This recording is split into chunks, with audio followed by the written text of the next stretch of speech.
उम्मीद करता हूँ आप तक आवाज़ ठीक तरह से पहुँच रही होगी और आपको वीडियो भी ठीक तरह से दिखाई दे रहा होगा। तो सभी को जय श्री राम। टेलीग्राम पे लेट गया सर नोटिफिकेशन, अब लोगों को आ गया होगा, जिन लोगों को नहीं मिला है ना, थोड़ा सा लेट गया था। तो बहरहाल उम्मीद करेंगे कि फटाफट सबसे पहले लाइक कर दें और अपने मित्रों के साथ शेयर कर दें जिनको नोटिफिकेशन नहीं मिलता है। कई सारे लोग ऐसे भी हैं जिन्होंने जो है टेलीग्राम को सब्सक्राइब नहीं कर रखा है, तो ऐसे लोगों के लिए आप शेयर भी कर दें अपने अपने ग्रुप्स में। तो चलिए, जब तक शेयर करते हैं तब तक हम उसका समय का सदुपयोग कर लें। ठीक है, ये QR कोड है, यदि आप तक हमारे वीडियो पहुंचते हैं, यदि आप हमारे वीडियो देखते हैं, यदि आपको हमारे वीडियो पसंद आते हैं, तो QR कोड को स्कैन करके कृपया कर सपोर्ट करें चैनल को, सब कंट्रीब्यूट करें। और इसके अलावा 8770720196 इस नंबर पर गूगल पे, पेटीएम, फ़ोनपे के माध्यम से भी सपोर्ट कर सकते हैं। भीम UPI एड्रेस है n.shukla@UPI, इस माध्यम से भी सपोर्ट कर सकते हैं। जो भारत के बाहर हैं उनके लिए patreon.com/नितिन शुक्ला है और paypal.me/नितिन शुक्ला GWL, 2 ऑप्शन है जो भारत के बाहर रहते हैं उनके लिए। 2 यूट्यूब चैनल है, नितिन शुक्ला लाइव, दोनों को सब्सक्राइब कर लीजिए, बेल आइकन दबा लीजिए, डायलॉग बॉक्स खुलेगा, इसमें ऑल को क्लिक कर लीजिएगा। t.me/nshukla, इस लिंक से जुड़ जाइए। टेलीग्राम का चैनल है, इस चैनल से जुड़ जाइए ध्यान से। ट्विटर पर @NSO365 को फॉलो कर लें, इंस्टाग्राम कूशर्च ट्विटर पर @NShuklain को फॉलो कर लें, फेसबुक पर नितिन शुक्लाइन को फॉलो कर लें, गैप पर नितिन शुक्ला को फॉलो कर लें। तमाम सारी जगह है जहाँ फॉलो कर लें, ताकि कहीं अगर कोई ऐसी घटना होती है, कोई किसी प्लेटफॉर्म से प्लेटफॉर्म कर दिया जाता है, तो वहाँ पर आपको प्रॉब्लम नहीं आएगी, है ना। फिर उस समय आप ढूंढते नहीं घूमेंगे, जैसे बहुत सारे लोगों में आदत होती है, उस समय पगलाए घूम रहे हैं, कहाँ गए हैं, ढूंढ रहे हैं, तो वो स्थिति नहीं होगी, है ना। इसके अलावा 2 फॉर्म दिए हुए हैं, गूगल फॉर्म, लिंक उसको डिस्क्रिप्शन में मिल जाएगी आपको। भारत में रहने वालों के लिए, जो भारत के बाहर हैं उनके लिए, दोनों के लिए अलग अलग गूगल फॉर्म है, अपने अपने हिसाब से भर दीजिए। और वॉलंटियर फॉर्म है, वो वॉलंटियर्स के लिए, वो ध्यान से पढ़ लें। ठीक है, क्लियर है। चलिए, राहुल जी राम राम भैया, बहुत बहुत धन्यवाद। तो चलिए साहब, शुरू करेंगे बिना देर किए हुए, और क्योंकि बहुत सारे मुद्दे बहुत सारे होते हैं तो सभी कवर करने, तो कोशिश करेंगे सभी को कवर करने की। सबसे पहले ज़रा बात कर लें वहाँ की, जो आप सबको जिसका इंतज़ार है। श्री महाकाल लोक के नाम से जाना जाएगा महाकाल कॉरिडोर, CM शिवराज का बड़ा ऐलान। तो साहब, जो महाकाल कॉरिडोर बन रहा है, बड़ा भव्य बन रहा है साहब, बड़ा गजब का भव्य बन रहा है, शानदार, हमने आपको दिखाया भी था। तो श्री महाकाल लोक के नाम से, नाम उसका रखना था, नामकरण होना था, तो श्री महाकाल लोक के नाम से जाना जाएगा। 5 अक्टूबर से गतिविधियां प्रारंभ होंगी और 11 अक्टूबर को प्रधानमंत्री इसका जो है अनावरण करेंगे, उद्घाटन करेंगे, ठीक है ना, लोकार्पण करेंगे, जनता को जो है समर्पित करेंगे, ठीक है ना। चलिए साहब, धन्यवाद भाई बताने के लिए, जिन्होंने भी बताया स्लो मोड के लिए।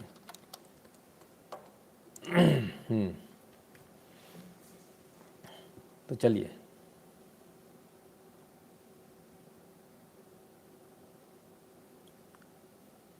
आइए आगे बढ़ते हैं। तो एक न्यूज़ हो गई महाकाल कॉरिडोर की, जिसका आप सबको इंतज़ार था। बहुत सारे लोग पूछते हैं कि क्या किया बीजेपी गवर्नमेंट से क्या फ़र्क पड़ता है, बीजेपी आती है तो, या फिर कोई दूसरी गवर्नमेंट आती तो क्या फ़र्क पड़ता। तो फ़र्क तो सर बहुत पड़ता है, अगर आप देखेंगे तो बहुत फ़र्क पड़ेगा। और नहीं तो समझेंगे तो है, नहीं तो कोई बात नहीं है ना। तो यदि आप समझेंगे तो आपको फ़र्क दिखेगा, यदि नहीं समझेंगे तो फ़र्क नहीं दिखेगा। तो ये डिपेंड करता है, आपके ऊपर डिपेंड करता है, हमारे ऊपर डिपेंड करता है, हम किस नज़रिए से चीज़ों को देखते हैं, इस चीज़ के ऊपर डिपेंड करता है। So there are so many things जिसको कि हम समझेंगे तो अच्छी बात होगी, ना समझेंगे तो भी कोई बात नहीं। ठीक बात है। चलिए, तो नेक्स्ट लेवल पे चलते हैं और अगली खबर की बात करते हैं। अगली खबर सर इसी से जुड़ी हुई है, थोड़ी बहुत धर्म से ही जुड़ी हुई है, और ये एक डिप्टी कमिश्नर ऑफ पुलिस है Brihan Mumbai, executive magistrate order है साहब बृहन मुंबई का। और जो मुंबई कमिश्नर ऑफ पुलिस हैं उन्होंने एक एग्जीक्यूटिव ऑर्डर निकाला और धारा 144 लगा दी है कि आप किसी भी प्रकार की जो माता का भी विसर्जन होगा माता के विसर्जन की किसी प्रकार की सबमर्ज्ड आधी अधूरी जो है वैसी सबमर्ज्ड फोटोग्राफ्स, या मूर्ति की टूटी फूटी इस प्रकार की, जैसे मूर्तियों का जो विसर्जन होता है, विसर्जन के दौरान की फ़ोटो जो उचित ना हो देखने में, जिनसे धर्म का अपमान होता हो, भगवान का अपमान होता हो, टूटी फूटी या जो कई सारी वीडियो चलती हैं, वायरल होती हैं, ऐसे तमाम सारे वीडियो लेने पर और ऐसी फ़ोटो खींचने पर प्रतिबंध लगा दिया गया है। यदि इसके बावजूद आप ऐसी फ़ोटो खींचते हैं और यदि वो वायरल होती किसी प्रकार से, फिर आप बोलें कि साहब वो तो गलती से हमसे हो गई, तो आपके ऊपर मुकदमा होगा और आपको कोर्ट में परेशान होना पड़ेगा कम से कम 3-4 साल, और इसके बाद आपको सज़ा होगी, वो अलग। तो अगर आपको ये शौक़ है कि आप जो है तारीख़ों को अटेंड करें तो कीजिएगा, अदरवाइज़ बिल्कुल मत कीजिएगा। ठीक है, हमारा काम है आपको बताना। तो एग्जीक्यूटिव ऑर्डर आ चुका है सर, और धारा 144 लग चुकी है। किसी भी प्रकार की माता के विसर्जन की फ़ोटोग्राफ्स इस प्रकार से आप फ़ोटो उसकी नहीं ले सकते। ये मुंबई में कायदा लागू हो चुका है। कीप अप गुड वर्क कहते हैं लिंटन नाहा जी, बहुत बहुत धन्यवाद लिंटन जी, बहुत बहुत धन्यवाद आपका। चलिए, तो ये ऐसा क्यों किया, अब इस पर आ जाइए। ऐसा इसलिए किया ताकि जो है ये जो विवाद जो होते हैं ना बार बार के, ये विवाद ना हो, जो बार बार के विवाद खड़े हो जाते हैं। अरे साहब यहाँ पर ऐसा हो गया, वहाँ पर जो है ठीक तरह से नहीं किया, फिर उसको लेकर जो आपके यहाँ जो तथाकथित जो लोग हैं, है ना, जो तथाकथित विराट हिंदूवादी में जाते तो है नहीं, काम करने नहीं जाते हैं कि भाई अगर कहीं अगर सही से विसर्जन नहीं हो पा रहा तो मैं सही से विसर्जन कर दूँ, वो नहीं करेंगे। वो बैठकर ट्विटर और फेसबुक पर भसड़ फैलाएंगे, है ना, ये उनका काम होता। तो उन ऐसे लोगों को डिस्करेज करने के लिए ये काम किया गया, और मैं समझता हूँ ये बहुत अच्छा किया गया। मुझे ये सही लगा, आपको सही लगा या नहीं लगा जल्दी से बता दीजिए। ठीक है ना, चलिए आगे चलते हैं, और अब ज़रा कोर्ट पे चलते हैं। और कोर्ट के, क्योंकि अभी एक कायदा हमने देखा कमिश्नर साहब का, कोर्ट का देख लें सर। एक बड़ी बड़ी बड़ी बड़ी घटना हुई है कोर्ट से संबंधित। आप लोग जो हमेशा मांग करते थे वो हो गया पूरा। सुप्रीम कोर्ट में संविधान पीठों में सुनवाई का आज से होगा सीधा प्रसारण। सीजेआई बोले जल्द होगा हमारा अपना प्लेटफॉर्म। तो संविधान पीठ जो होगी उसका सीधा प्रसारण अभी फ़िलहाल शुरू किया गया, लाइव टेलीकास्ट होगा। वहाँ जो भी कार्यक्रम होगा, जो बातचीत होगी, जिस प्रकार से वो बोलेंगे, जो कुछ भी वो बोलते हैं करते हैं, वो सब कुछ जो है आपको लाइव दिखाई देगा। चीफ जस्टिस ऑफ इंडिया ने इसके साथ ये भी कहा कि हमारा खुद का, ये मतलब अपनी खुद की ऐप बनाएंगे, अपना खुद का इनका वेबसाइट होगी, पूरा प्लेटफॉर्म अपना खुद का इस्तेमाल करेंगे जल्दी ही। तो जल्दी ही कहते हैं हमारा खुद का प्लेटफॉर्म होगा। ठीक है, क्लियर है। तो ये एक अच्छी बात है। आप लोग हमेशा से कहते थे कोर्ट की कार्रवाई जो है लाइव होनी चाहिए, ठीक है ना, तो लाइव हो गई। ठीक है, धीरे धीरे करके सब कुछ ऑनलाइन हो रहा है कि तो भविष्य में जाके आप और भी बहुत सारी चीज़ें देखेंगे। हो सकता है कि वोटिंग भी ऑनलाइन हो जाए, ऐसा भी हो सकता है। कर सकते, क्यों नहीं कर सकते। जब हम बैंकिंग ऑनलाइन कर सकते हैं तो वोटिंग ऑनलाइन क्यों नहीं कर सकते। तो वोटिंग भी होनी चाहिए, बैंकिंग के थ्रू दे दीजिए, बैंकिंग के अंदर से दे दीजिए। बैंकिंग अपनी जो ऑनलाइन बैंकिंग करते हैं वो ऑनलाइन बैंकिंग के ज़रिए वोट दे सकते हैं। अब बैंक से ज़्यादा ज़रूरी वोट थोड़ी हो सकता है, पूरी संपत्ति आपकी बैंक में होती है ना। तो जब इतना समझदार आदमी तो वोट भी दे पाएगा वहाँ से। हेमंत शाह जी नमस्ते, स्वागत है आपका। नमस्ते जी आर जी। बहुत सारे लोग ऐसे भी हैं, बल्कि मेजॉरिटी ऐसे हैं जो कंट्रीब्यूट करते हैं और साथ में लिखते हैं गूगल पे वगैरह पे। नाम मत लीजिएगा सर, बड़े प्यारे प्यारे लोग हैं, बड़े मतलब ऐसे हमारे यहाँ बहुत सौभाग्यशाली हैं हम कि हमको ऐसे व्यूअर्स मिले जो ये कहते हैं कि हमारा नाम मत लीजिएगा। बहुत दिनों बाद लाइव देख रहा हूँ, वरुण जी कहते हैं। अच्छा, मॉर्निंग फ्लाइट है, अर्ली मॉर्निंग फ्लाइट है कि अच्छा, चलिए कोई बात नहीं। अपने दोस्त का लिंक शेयर किया, 15 दिन बाद मेरे तो वो डिप्रेशन में आ गया था लाइव देखकर। आए, अपने एक दोस्त को लिंक शेयर किया था, 15 दिन बाद मिला तो वो डिप्रेशन में आ गया था। उमंग शर्मा जी कहते क्यों भैया डिप्रेशन में क्यों आ गए। सुरेश बोरा जी राम राम भैया। अंकुर जी धन्यवाद। क्यों डिप्रेशन में क्यों आ गए दादा। आशीष बंसल जी धन्यवाद भैया आपका। खैर ऐसा भी होता है। कृष्णा स्वामी जी धन्यवाद। आइए,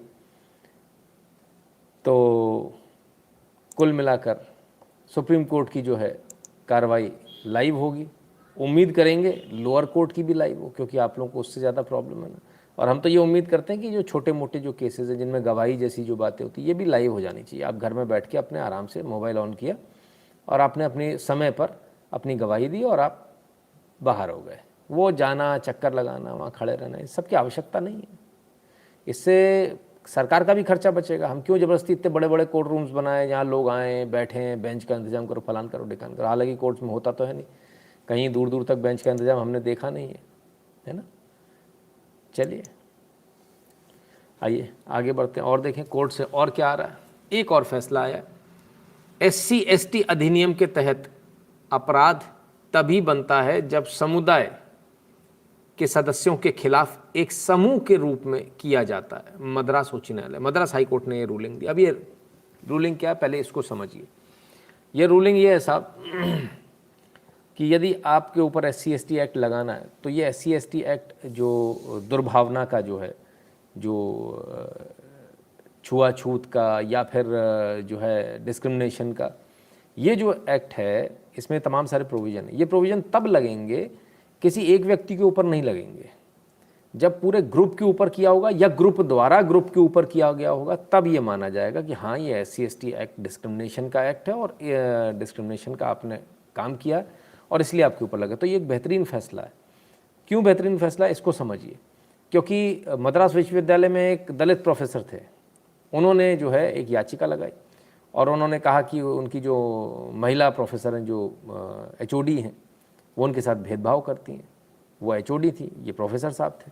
तो उन्होंने बोला भाई भेदभाव, किस प्रकार का भेदभाव? तो उन्होंने कहा भाई मेरे साथ भेदभाव होता है, बाकी लेकिन किसी ने भी नहीं कहा कि सामूहिक रूप से भेदभाव होता हो। तो पहली बात तो ये यहाँ ये गलत साबित हो गया। दूसरी बात, वो ग्रुप द्वारा ग्रुप के खिलाफ नहीं किया गया था। तो इस मैटर में क्या था, इस मैटर में ये था कि बाद में पाया कोर्ट ने, हालांकि इससे पहले निचली अदालत में गए, इन्होंने बोला कि इनके खिलाफ FIR की जाए, इससे पहले पुलिस में गए, पुलिस ने इनकी FIR लेने से मना कर दिया क्योंकि पुलिस ने इन्वेस्टिगेशन करी, पाया कि ये झूठा केस है। इसके बाद ये जो गए लोअर कोर्ट में, तो लोअर कोर्ट से हार गए। फिर ये मद्रास हाई कोर्ट गए। मद्रास हाई कोर्ट में इन्होंने ये प्ली डाली। असल मामला क्या था, असल मामला ये था कि ये ठीक से अपना काम नहीं करते थे। तो HOD जो थी उन्होंने इनको शो कॉज नोटिस दिया था, इनको तमाम सारी जो वार्निंग्स होती हैं वो दी थी। तो इनका कहना है कि साहब मुझे वार्निंग नहीं दी जा सकती, मुझे शो कॉज नोटिस नहीं दिया जा सकता, क्योंकि वो सवर्ण समाज से, उच्च जाति से आती हैं, मैं तो नीची जाति का हूँ। नौकरी ले ली जाति जाति करके, नीची जाति का हूँ, नौकरी दे दो। और अभी तक मन से वो निकल ही नहीं रहा। तनख्वाह पूरी चाहिए, काम नहीं करना है, दादागिरी करनी है, गुंडागर्दी करनी है विशुद्ध रूप से। तो ऐसे जितने भी लोग हैं वो समझ लें, अब आपको डरने की ज़रूरत नहीं है। मद्रास हाई कोर्ट का ये ऑर्डर आपके बहुत काम आएगा। और ऐसे जो कर्मचारी हैं वो काम नहीं करते हैं, आप उनको तुरंत सस्पेंड करें बिना सोचे हुए।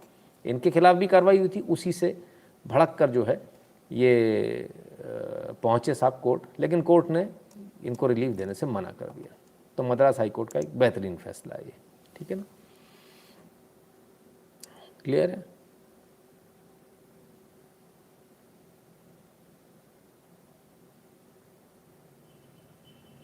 अच्छा अच्छा अच्छा, बहुत बढ़िया। इसीलिए जीपे पे लोगों ने नाम भी चेंज कर लिया ताकि मैं बोल ही ना पाऊँ। बहुत बढ़िया। उसे पता नहीं था देश में क्या चल रहा, वक्फ वाला एपिसोड देखा। अच्छा अच्छा अच्छा, इसलिए डिप्रेशन में आ गए। नहीं फिर तो सही आए डिप्रेशन में। बहुत आवश्यक है ऐसे लोगों को डिप्रेशन में आना जिन्हें यही नहीं मालूम कि उनके आसपास क्या हो रहा है। बड़े शर्म की बात है भाई। खैर सर जी, बिहार में डेंगू बीमारी से परेशान है, नीतीश कुमार PM बनने में लगे हैं। आप कुछ बोलें। कल बोलेंगे सर इस पर, डेंगू वाले मैटर पे ना, आज नहीं कल बोलेंगे। कमोवेश पूरे देश में ही हाल है, हर बार बारिश के बाद होता है ना। वो जो कूलर वूलर है ना उनको खाली करना अपने को, उनको खाली कर लीजिए। मटकों में पानी भरा होगा, टायर में पानी भरा होगा, उनको सबको खाली कर लीजिए खटाखट, है ना। ठीक है, चलिए आगे बढ़ते हैं। और एक और कोर्ट का फैसला आया, ये भी बड़ा अच्छा। ये पिछला वाला फैसला अच्छा था या बुरा था, सही था या गलत था, सब लोग मत लिखना। जो लोग सवर्ण नहीं हैं, SC/ST बैकवर्ड क्लासेस वाले हैं, वो लिखें ये फैसला सही है या गलत है। कि कोई व्यक्ति काम नहीं कर रहा है और वो ये बोलता है कि नहीं मुझे तो मेरी जाति की वजह से ऐसा हो रहा है, तो इस प्रकार के फैसले सही हैं या गलत है, ज़रा ये बता दीजिए। कोई लिखता ही नहीं है इसमें, कमाल है। सिंगल साहब, हमें पता ही नहीं था सिंगल जो है SC/ST में आते हैं। अच्छा, ये SC/ST वाले कौन से सिंगल हैं? पंडित बताओ, ये भी SC/ST में आ गए। अच्छा, अच्छा, मैंने बोला उससे पहले आप लोगों ने कमेंट कर दिया होगा, चलो कोई बात नहीं। खैर, चंद्रेश्वर बेहरा जी कहते हैं गलत है।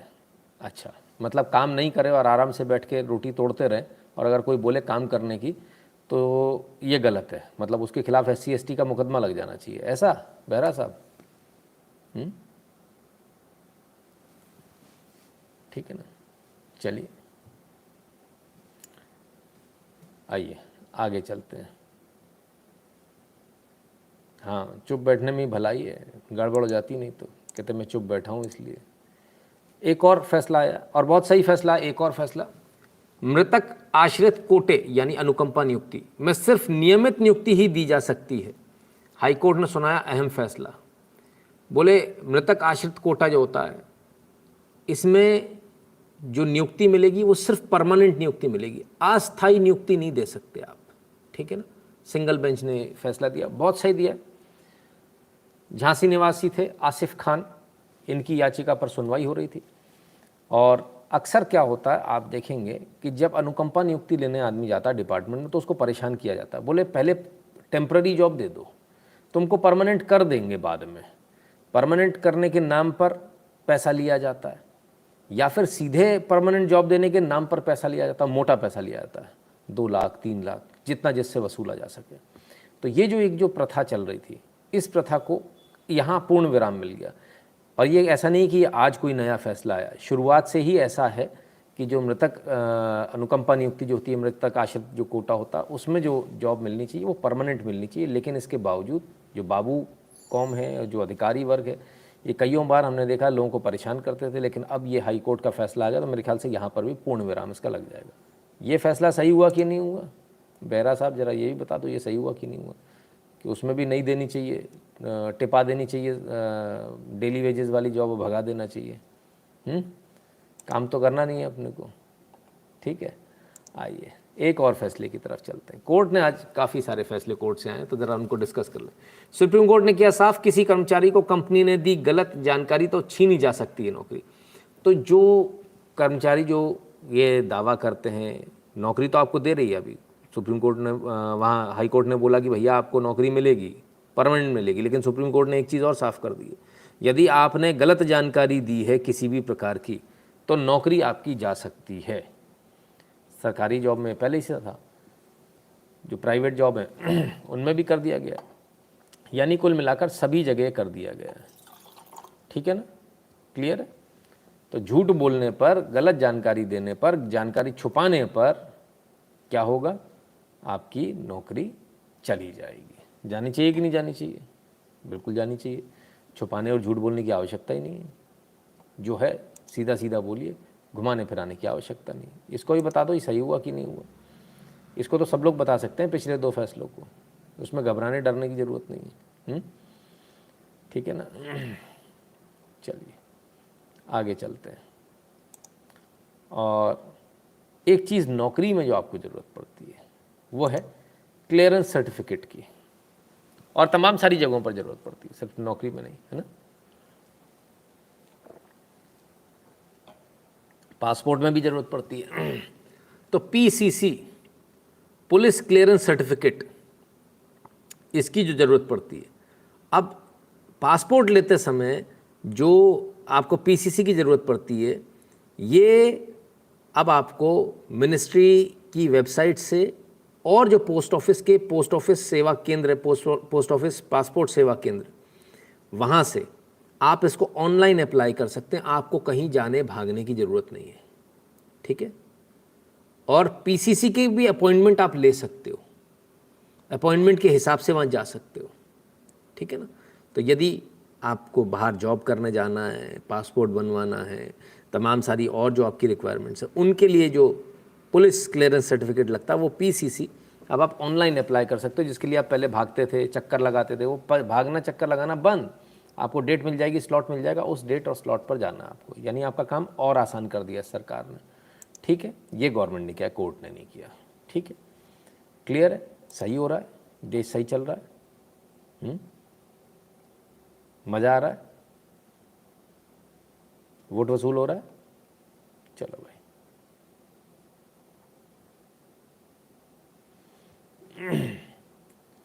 शशि जी कहते हैं सही है, मैं एससी हूँ, काम चोर को निकाल देना चाहिए। बिल्कुल सर, एससी हो, एसटी हो, सवर्ण हो, उससे कोई फ़र्क नहीं पड़ता, जो काम नहीं कर रहा उसको निकाल देना चाहिए, है ना। अगर देश ऐसे ही आगे बढ़ेगा। अगर हम लोग जातिवाद में पढ़ेंगे, इस सब में पढ़ेंगे तो गड़बड़ हो जाएगी कि नहीं भाई एससी है तो उसको काम नहीं करना, तो ये गड़बड़ हो जाएगा, ऐसे तो काम नहीं चल पाएगा। आइए और देखें और क्या चल रहा है सर। रिश्वत मांगने के आरोप में रेलवे का चीफ इंजीनियर गिरफ्तार, 23 लाख नगद व 40 लाख के जेवरात बरामद। 1 लाख रुपए की रिश्वत मांगी थी इन्होंने, 1 लाख रुपए की रिश्वत मांगते हुए रंगे हाथों धरे गए। ठीक है, बाद में जब सीबीआई ने छापेमारी में और चीज़ें पकड़ी तो 23 लाख रुपए और 40 लाख के जेवर इनके घर से मिले। सेंट्रल रेलवे के चीफ इंजीनियर साहब थे, पैसा मांगते थे बिल पास करने के लिए। चीफ मैकेनिकल इंजीनियर थे अशोक कुमार गुप्ता। तो ये स्थिति है। अच्छा हो रहा है कि नहीं हो रहा है? छापे पढ़ते रहने चाहिए कि नहीं पढ़ते रहने चाहिए? लोग आजकल कह रहे हैं कि साहब ये छापे गलत पड़ रहे हैं, ईडी सीबीआई का गलत उपयोग हो रहा है। आप मुझे बताइए, इस देश में रिश्वतखोरी है या नहीं है? क्या इन लोगों के छापे पढ़ने चाहिए कि नहीं पढ़ने चाहिए? क्या इन लोगों को जेल भिजवाना चाहिए कि नहीं भिजवाना चाहिए? जो लोग इतना परेशान करते हैं हमको और आपको छोटी छोटी चीज़ों के लिए, ये छोटी चीज़ों के लिए हम क्यों परेशान होते हैं? क्योंकि ऊपर बड़े अधिकारी तक पैसा जाता है। तो ये बड़े अधिकारियों को, जो प्रिंसिपल चीफ इंजीनियर हैं, जो मंत्री संतरी बैठे हैं, जो सेक्रेटरीज बैठे हैं, इनको जेल में भेजना चाहिए कि नहीं भेजना चाहिए? ठीक है, तो ये स्थिति है। तो भाई छापे पड़ रहे हैं, सीबीआई का छापा यहाँ भी पड़ रहा है, प्रिंसिपल चीफ इंजीनियर का भी पड़ रहा है, सब जगह पड़ रहा है। एक छोटा सा आदमी आपसे रिश्वत मालूम क्यों लेता है? आप समझिए बात को। ये रेलवे की बात है तो रेलवे का समझा दूँ। एक टीटी आपसे रिश्वत इसलिए लेता है क्योंकि उसको ट्रेन सही मिलेगी, नहीं तो उसको हटाकर जो है कहीं और दूसरा बाबूगिरी के काम में लगा दिया जाएगा। तो ये सोचता है मेरी भी इनकम हो जाए तो मैं आपसे वसूल लूँ, उसको भी ऊपर देना है। तमाम सारे जो बाबू बैठे हुए हैं, जो बुकिंग क्लर्क वगैरह बैठे हुए हैं, उनको भी ऊपर देना है। तो ये ऊपर जो देना है, इस चक्कर में नीचे वाला परेशान करता है आपको। ठीक है ना। तो ये ऊपर वालों पर जब छापे पड़ते हैं तो बड़ा अच्छा होता है। तो ऊपर वाला हो चाहे नीचे वाला, रिश्वत जो भी ले उसके छापे पड़ने चाहिए, लगातार पड़ने चाहिए। और मंत्री हो, प्रधानमंत्री हो, कोई भी हो, सबके यहाँ छापे पड़ने चाहिए, कोई बचना नहीं चाहिए इससे। मुख्यमंत्री हो, फलाना मंत्री हो, ढिकाना मंत्री हो, इससे कोई फ़र्क नहीं पड़ता है ना। कुछ लोग बोलते हैं साहब हमारी तो नई पार्टी है इसलिए हम पर छापे पड़ रहे हैं। उससे क्या फ़र्क पड़ने वाला है? नई पार्टी हो तो तुमको खाने की छूट मिल जाए, देश बेच देने की छूट मिल जाए। इन चीज़ों से बाहर आ जाए। चलिए ज़रा एक भारत का ज़रा दमखम दिखा दें आपको। If you look at, when we speak about democracy, is democracy actually an exercise of expressions of opinion, or is it that actually in the name of political correctness opinions which you don't like are suppressed? And to my mind, this challenge of what is right, what is wrong, what is correct, what is not, what is legitimate, what is illegitimate, I think this is a very, very big issue. When I look, when you spoke about American universities, it's not just what I see written in some, by some people. I look at media, there are, there are some newspapers, you know exactly what they're going to write, so.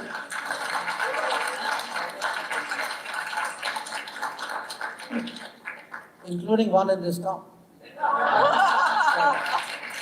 So look, my point is there are these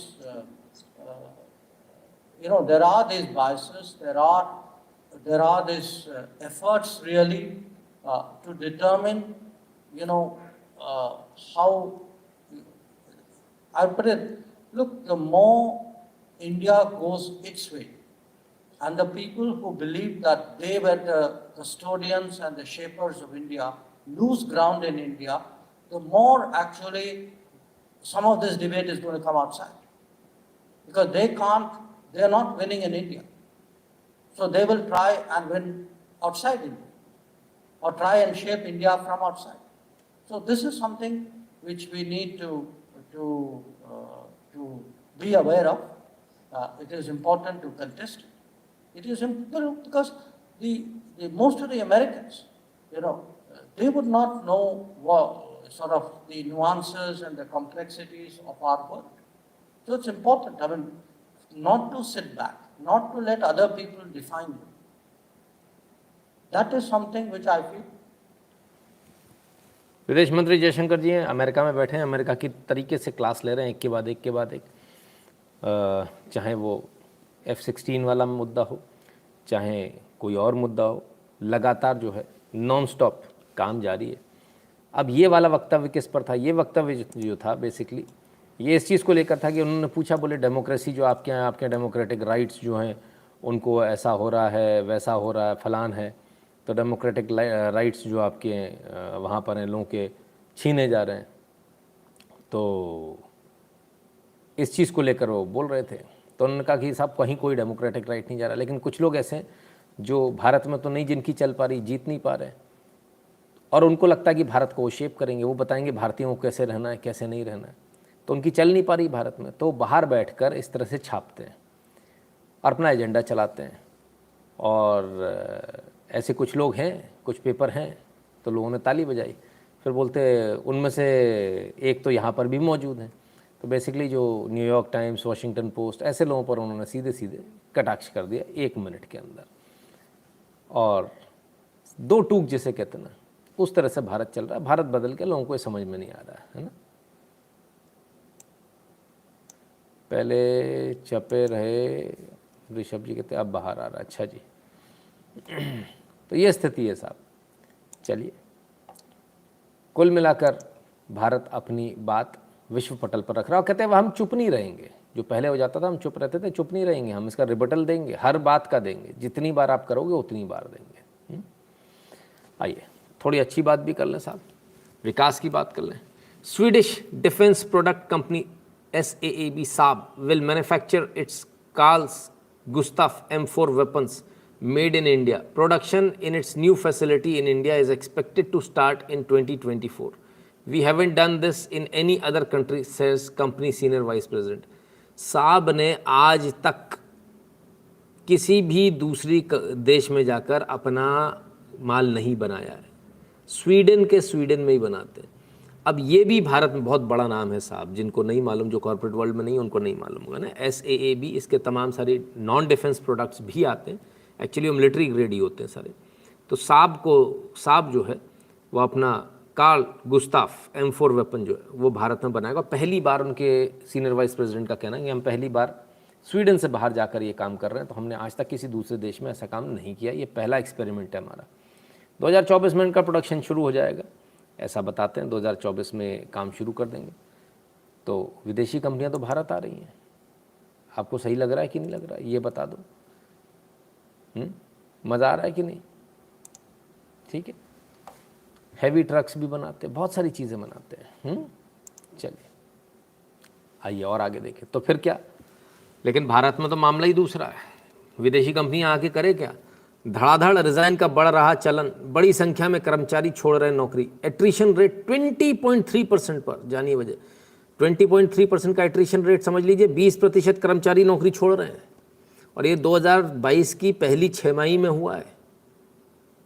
सबसे मजे की बात यह, 2020 में जब lockdown था तब attrition rate 6% का था, और वो 6% के साथ आप एट्रिशन समझ लीजिए क्या। एट्रिशन वो है जब कर्मचारी स्वेच्छा से कहते हैं कि नौकरी छोड़ता है। तो इस स्वेच्छा में वो लोग भी काउंट हो जाते हैं जिनसे मतलब जो कंपनियां वो कहती है या तो आप छोड़ दो या हम आपको निकाल देंगे, तो रिज़ाइन कर दो। तो जो लोग रिज़ाइन कर देते हैं वो भी एट्रिशन में ही आ जाते हैं। तो 2020 में जो कंपनियों ने जो 6% का जो एट्रिशन रेट दिख रहा है वो एक्चुअली एट्रिशन ना होकर वो वाला रेट होगा जिसमें कंपनियों ने कहा होगा कि आप रिज़ाइन कर दें, नहीं तो हम निकाल देंगे, तो लोगों को रिज़ाइन करना पड़ा होगा, है ना। अब 20% का एट्रिशन रेट। अब आप बड़े कमाल की बात देखिए, लोग नौकरी छोड़ रहे हैं, क्यों? क्योंकि हमको इससे बेहतर नौकरी मिलेगी, हमको इससे ज़्यादा पैसे मिलेंगे, हमको ज़्यादा पैसे चाहिए, हमको ज़्यादा जो है बेहतर जॉब में जाना है, वहाँ कंपनी ज़्यादा बड़ी है, तो लोग दूसरी कंपनी में जा रहे हैं छोड़कर। अच्छी बात है। कौन से लोग जा रहे हैं?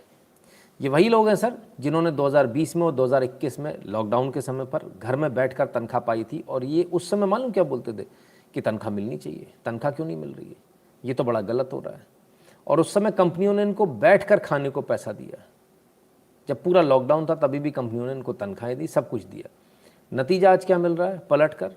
आज पलट कर सिला ये मिल रहा है कि लोग छोड़कर भाग रहे हैं। जब समय अच्छा आ गया तो अब तो लॉक जो है स्लो डाउन भी ख़त्म हो गया, अच्छी तनख्वाह मिल रही है, तो हम अच्छी जगह जाएंगे, हम क्यों आप क्या काम करें। तो जब ऐसी विचार मन में रहेंगे तो सर याद रखिए कि आपके साथ भी यही होगा, है ना। लोग भी फिर आपको ऐसे ही निकालेंगे फिर उस समय शिकायत नहीं करनी चाहिए, हमारे ऊपर है, हमको सोचना हमको कैसे संबंध रखने मालिक से। यदि हम ऐसे संबंध रखेंगे तो बड़ा मुश्किल रहेगा काम। तो बहरहाल भारत में जो है एट्रिशन रेट 20.3% का है, बहुत ज़्यादा। अगर ना हो तो बहुत बेहतर है। जो लोग ज़्यादा स्विच करते हैं कोई अच्छी रेपुटेशन नहीं होती उनकी, ये भी समझ लीजिए। हो सकता है आपने पैसे कमा लिए पर रेपुटेशन अच्छी नहीं होती, विश्वास नहीं करते आप पर, है ना। क्लियर है ना। चलिए, रेपुटेशन की बात आई, विश्वास की बात आई, तो विश्वास तो सर यूट्यूब चैनल्स पे भी लोग नहीं करते हैं, और जिन पे करते हैं नहीं करते हैं उनमें भी बहुत सारे डिफरेंसेस हैं, ज़रा उस पर देख लें। Most attrition is in software में ही सबसे ज़्यादा है, इसमें कोई दो राय नहीं, बहुत ज़्यादा है। आइए साहब चैनल्स की बात बाद में करेंगे सर, पहले यूट्यूब की बात कर लें।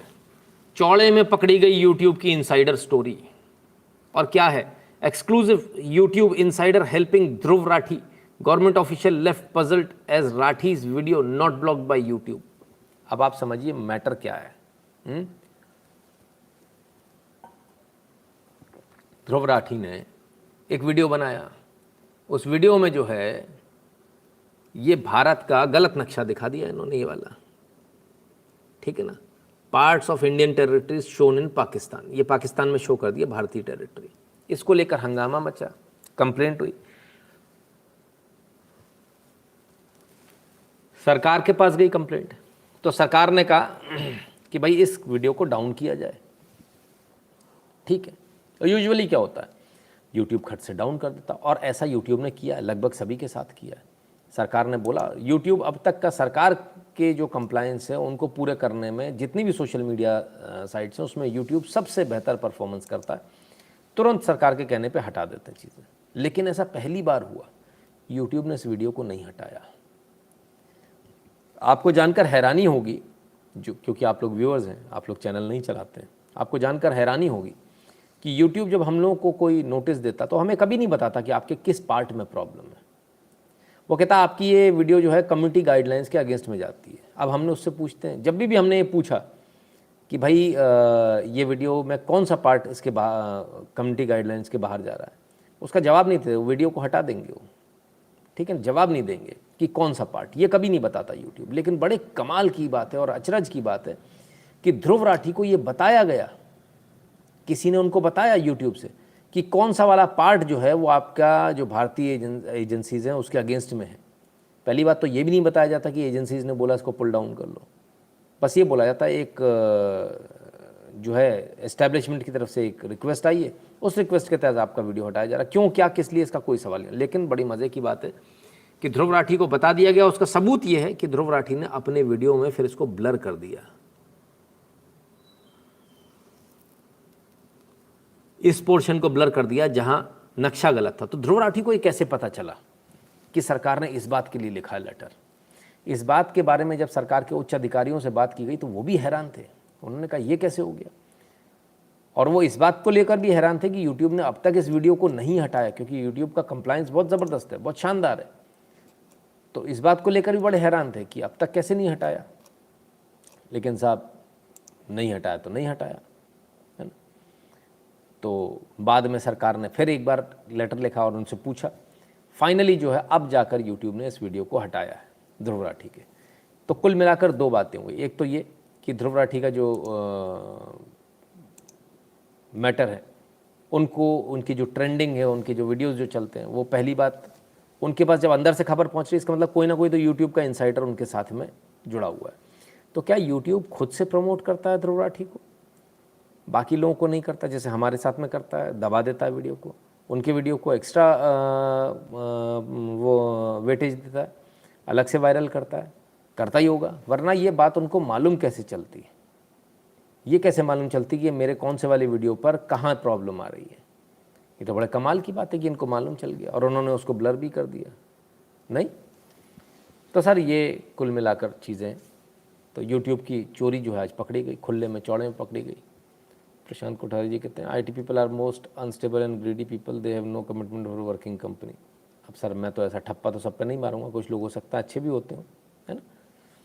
तो खैर यूट्यूब के साथ में जो इनका टाई अप है वो पकड़ा गया, और अब आपको समझ में आ रहा होगा कि किस प्रकार से यूट्यूब जैसी कंपनियां काम करती हैं। इतनी बड़ी बड़ी कंपनियां छोटे छोटे इन्फ्लुएंसर्स को किस प्रकार से बढ़ाती हैं ताकि आपके देश में गलत इन्फॉर्मेशन आए, और लगातार गलत इन्फॉर्मेशन देते हो। कईयों बार उन्होंने many accounts he has given wrong information, ठीक है ना। तो ये स्थिति है। तो यूट्यूब जिस पर आप इतना भरोसा करते हैं, लोगों ने, बहुत सारे लोगों ने बोला, बोले साहब मुझे तो देखना नहीं, मुझे तो भी दिखाया जाता है, मुझे समझ नहीं आता कि ऐसा क्यों, कि मुझे क्यों ये देखने को मिलता है। प्रसन्न विश्वनाथन कहते हैं worse that FB Google Twitter is the algorithm that works with unfathomable ways to promote content in YouTube. For last 2 months, YouTube is relentlessly forcing me to watch Dhruv Rathi's Kerala model. नीचे हिमांशु जी लिखते हैं, I don't know why YouTube India recommends me Dhruv Rathi videos all the time. I don't like his videos. Don't know if YouTube is promoting Dhruv Rathi or YouTube algorithm works that way to promote videos of someone whose content you do not want to watch. तो ज़बरदस्ती दिखा रहे हैं साहब उनके content. और इसके विपरीत तमाम सारे ऐसे लोग हैं जो सब लोग तंत्र जैसे चैनल हैं जिनको बैन कर दिया गया, तमाम सारे ऐसे चैनल हैं, हम जैसे चैनल हैं जिनको आप लाइक करते हो लेकिन वो लाइक होता नहीं है, सब्सक्राइब करते हो लेकिन सब्सक्राइब नहीं होता है। तो ये बड़े कमाल की बात है साहब कि इस तरह से काम हो रहा है। सोचिए कितना मुश्किल है यहाँ काम करना, इसके बावजूद काम कर रहे हैं। कभी बैन करेंगे, कभी वीडियो हटा देंगे, और हमारे लिए तो कभी सरकार ने भी नहीं कहा, फिर भी हटा देते हैं, कहते नहीं साहब आपकी वीडियो जो है वो ये नहीं है, कम्युनिटी गाइडलाइंस में नहीं है, ठीक है ना। खैर चलिए साहब आगे चलते हैं।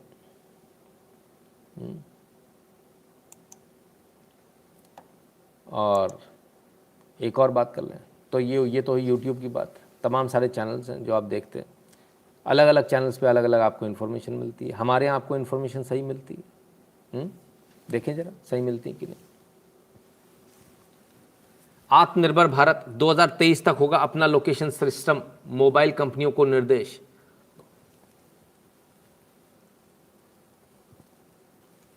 न्यूज़ कहीं देखी सुनी लग रही है क्या? वही GPS वाली नाविक वाली न्यूज़ है। 2023 अभी बताया था हमने, कल ही बताया था आपको, और ये आ गई सर 27 सितंबर 2:52 पर। तो लोकेशन सर्विस वाली न्यूज़ भी आ गई। न्यूज़ भी हमने पहले दी और उससे पहले बताया था कि भारत ऐसा करेगा, भारत को ऐसा करना चाहिए।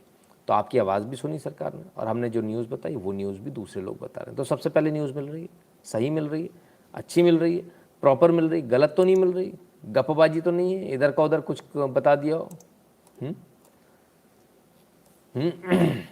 तो यहाँ टाइम वसूल हो रहा है आपका, जो आप टाइम देते हो, पैसा वसूल हो रहा है। पर पैसा तो देने के बाद वसूल होगा दादा, बहुत सारे लोग तो देते ही नहीं है। वो सोचते हैं ज़रूरत क्या है, पता क्या चलेगी, सब पता चलती है सर, सब पता चल जाती है ना। ऐसा मत सोचिए। तो कृपया कर QR कोड स्कैन करके, यदि आप हमारे वीडियो देख रहे हैं, यदि आप तक हमारे वीडियो पहुंच रहे हैं, तो इस QR कोड को स्कैन करके अपनी अपनी फ़ीस भर दें, इस चैनल को सपोर्ट कर दें, कंट्रीब्यूट कर दें, क्योंकि आप लोगों के सपोर्ट से ही ये चैनल चलता है, राइट। और 87707206 इस नंबर पर गूगल पे, पेटीएम, फ़ोनपे के माध्यम से अमाउंट के साथ में अपनी बात भी आप लिख सकते हैं। भीम UPI एड्रेस है n.shukla@UPI, ठीक है। जो भारत के बाहर हैं वो patreon.com/नितिन शुक्ला पर जाकर और paypal.me/नितिन शुक्ला पर जाकर ध्यान से कंट्रीब्यूशन अपना अपना, सहयोग अपना अपना कर दें।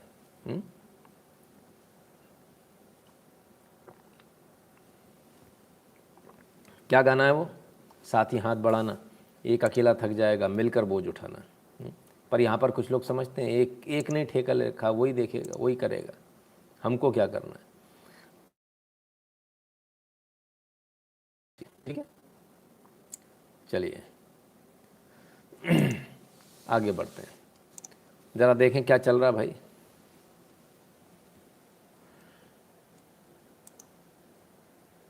ओहो, इतनी सारी गाड़ियाँ, पुलिस अंकल, अरे बाप रे, इतनी सारी पुलिस, क्या हो गया भाई? देखें, Assam 4 people linked with PFI detained from the Nagarbera area today. Our operation against PFI is on in many parts of the district.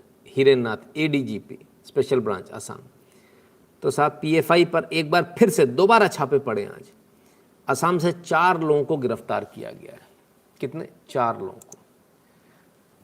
Assam के सीएम कहते हैं today in Assam we have picked up 25 PFI people. This operation will be intensified, says Assam CM Himanta Biswa Sarma. तो जो 4 की figure थी वो बड़ी जल्दी 25 हो गई। कहते हैं हमने अभी जो है और हम इसको इंटेंसिफाई करेंगे।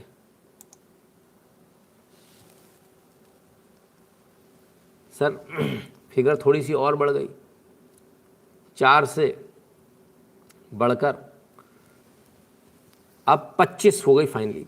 25 PFI leaders members arrested so far today in districts including Kamrup rural, Goalpara 10, Kamrup rural में 5 पकड़े, गोलपारा में 10 पकड़े, करीमगंज में 1 पकड़ा, उदलगिरी गुरी में 1, दर्रांग में 1, धुबरी में 3, बारपेटा में 2, बक्सा में 2, असम पुलिस। तो इतने सारे लोग पकड़े गए। 25 लोग तो सिर्फ असम से पकड़े गए अलग अलग जगहों पर। तो ये स्थिति है सर। फिर से छापा पड़ा PFI पर और फिर से धनाधन लोग निकल कर आए। बहुत सारे लोग बोलते हैं बैन कर देना चाहिए। अभी आएंगे सर, बैन पर भी आएंगे। Most of your tweets are blocked by most of the time saying tweets content sensitive. हाँ मोहन जी, ट्विटर पे भी यही हाल है, सब जगह यही हाल है। वो उन्होंने बिल्कुल पकड़ा रखा है किस किस राष्ट्रवादी को आगे नहीं बढ़ने देना है। कभी कभी लगता है आप मोदी जी का ही स्वरूप। नहीं, ऐसा तो नहीं है साहब, है ना। बहुत बहुत धन्यवाद बहरहाल आपका। तो चलिए, तो साहब असम में 25 लोग पकड़े गए। बहुत गलत हो रहा भाई। फिर और कहाँ कहाँ कितने पकड़े गए वो भी देख लें। आइए महाराष्ट्र चलते हैं। मालेगांव महाराष्ट्र। ऑल इंडिया इमाम काउंसिल स्टेट चीफ मौलाना इरफान दौलत Nadvi and PFI member Rashid Shahid Iqbal taken into custody by Nasik Police Crime Branch under Section 151 last night. Police inspector Hemant Patil. तो साहब इनको भी धारा 151 शांति भंग की धारा में उठा लिया गया। ऑल इंडिया इमाम काउंसिल के स्टेट चीफ को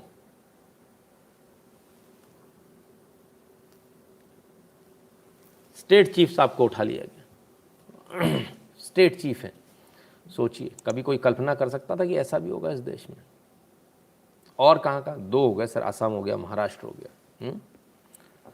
आइए MP में PFI के ठिकानों पर फिर से NIA की मारा छापा। उज्जैन नीमच से 7 संदिग्ध बोझे। अभी पिछली बार उज्जैन था, उज्जैन और नीमच भी आ गया।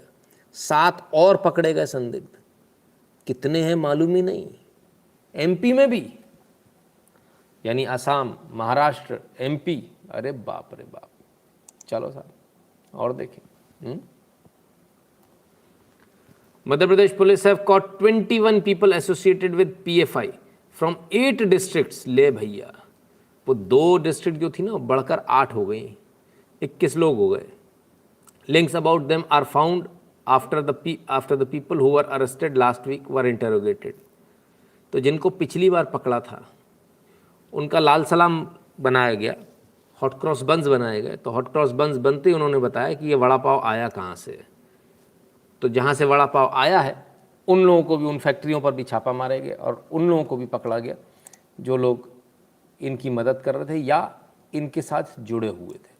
तो ये PFI के ऊपर ज़बरदस्त क्रैकडाउन चल रहा है। सुख राणा जी बहुत बहुत धन्यवाद भैया।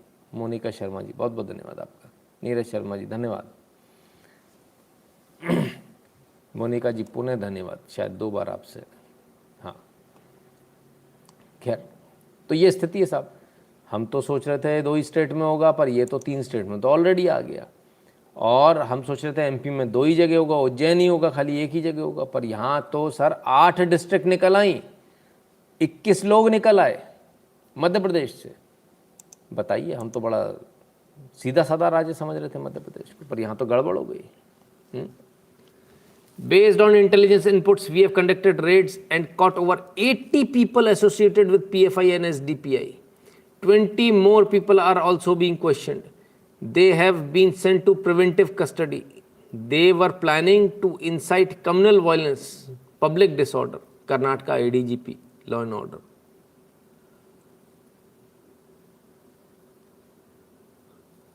अस्सी लोग पकड़े गए हैं साहब। 20 और उनसे भी सवाल है, नहीं सिर्फ कर्नाटका की बात करें तो लगभग 100 लोग आज इन्होंने इंटरोगेट किए। तो कहाँ कहाँ हो गया सर? असम हो गया, महाराष्ट्र हो गया, MP हो गया, कर्नाटक हो गया। अरे बाप रे बाप, देखते जाइए सर, अभी तो देखते जाइए, अभी तो शुरुआत भी नहीं हुई है, इतनी कहाँ जल्दी है। ठीक है ना, अभी तो शुरुआत भी नहीं हुई है। तो साहब कर्नाटक भी हो गया, आइए योगी जी का कोई नहीं होगा, है ना। PFI एवं उसके अनुषांगिक संगठनों द्वारा देश में विभिन्न स्थानों पर कारित हिंसा एवं संगठन के सदस्यों की बढ़ती राष्ट्र विरोधी गतिविधियों को देखते हुए उत्तर प्रदेश जनपद पुलिस STF ATS ने प्रदेश के 26 जनपदों में PFI के सदस्यों के ठिकानों पर रेड मारी गई। लीजिए साहब, 26 ठिकाने तो यूपी में भी है, बाबा जी क्या भी है। कुल 57 व्यक्ति हिरासत में लिए गए। इस रेड में के उपरांत मौके पर बरामद विभिन्न प्रकार के अभिलेखों एवं सबूत में संयुक्त रूप से विश्लेषण किया जा रहा है। उपरोक्त अभिलेखों एवं सबूतों के आधार पर अंतरिम कार्रवाई की जाएगी, अमल में लाई जाएगी। अंतरिम विधिक कार्रवाई अमल में लाई जाएगी। प्रशांत कुमार ADG।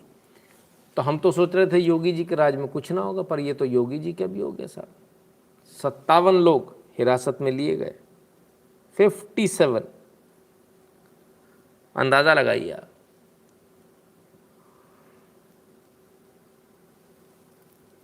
छब्बीस जनपद, 57 लोग, ये स्थिति है। जगह जगह मिलेंगे सर, जगह जगह। चलिए, उत्तर प्रदेश हो गया, महाराष्ट्र हो गया, MP हो गया, सब हो गया। महाराष्ट्र देश की आर्थिक राजधानी, तो देश की आर्थिक राजधानी हो गया। देश की राजधानी में तो कुछ नहीं हुआ, या वहाँ पे भी हो रहा है सर? देश की राजधानी में भी हो रहा है। 30 linked to Popular Front detained in Delhi. Police says suspects planning to hold violent protest. Delhi के अंदर 30 लोगों को गिरफ्तार किया गया। दिल्ली तक पहुंच गए साहब। दिल्ली में 30 लोगों को गिरफ्तार किया गया। दिल्ली वाले क्या कर रहे थे? वायलेंस की तैयारी कर रहे थे, जैसा पिछली बार किया था शाहीन बाग में। फिर से इस बार वही शाहीन बाग बनाने की तैयारी थी। और सिर्फ इतना नहीं, इनका प्लान ये था कि लोगों के अंदर वैमनस्यता फैलाई जाए, लोगों को सड़कों पे निकाला जाए और फिर से धरने कराए जाए, फिर से वैसा ही सारा माहौल किया जाए। PFI समर्थित पिछली बार भी था इनका, इस बार भी वही है। तो इनका प्रयास है किसी भी प्रकार से देश के अंदर अराजकता फैलाना, और वो फैलाने का ये भरसक प्रयास कर रहे थे। खैर पकड़े गए 30 लोग, दिल्ली से भी पकड़े गए। बाप रे बाप, फिगर देखिए क्या गजब है। कहीं 100, कहीं 80, कहीं 30।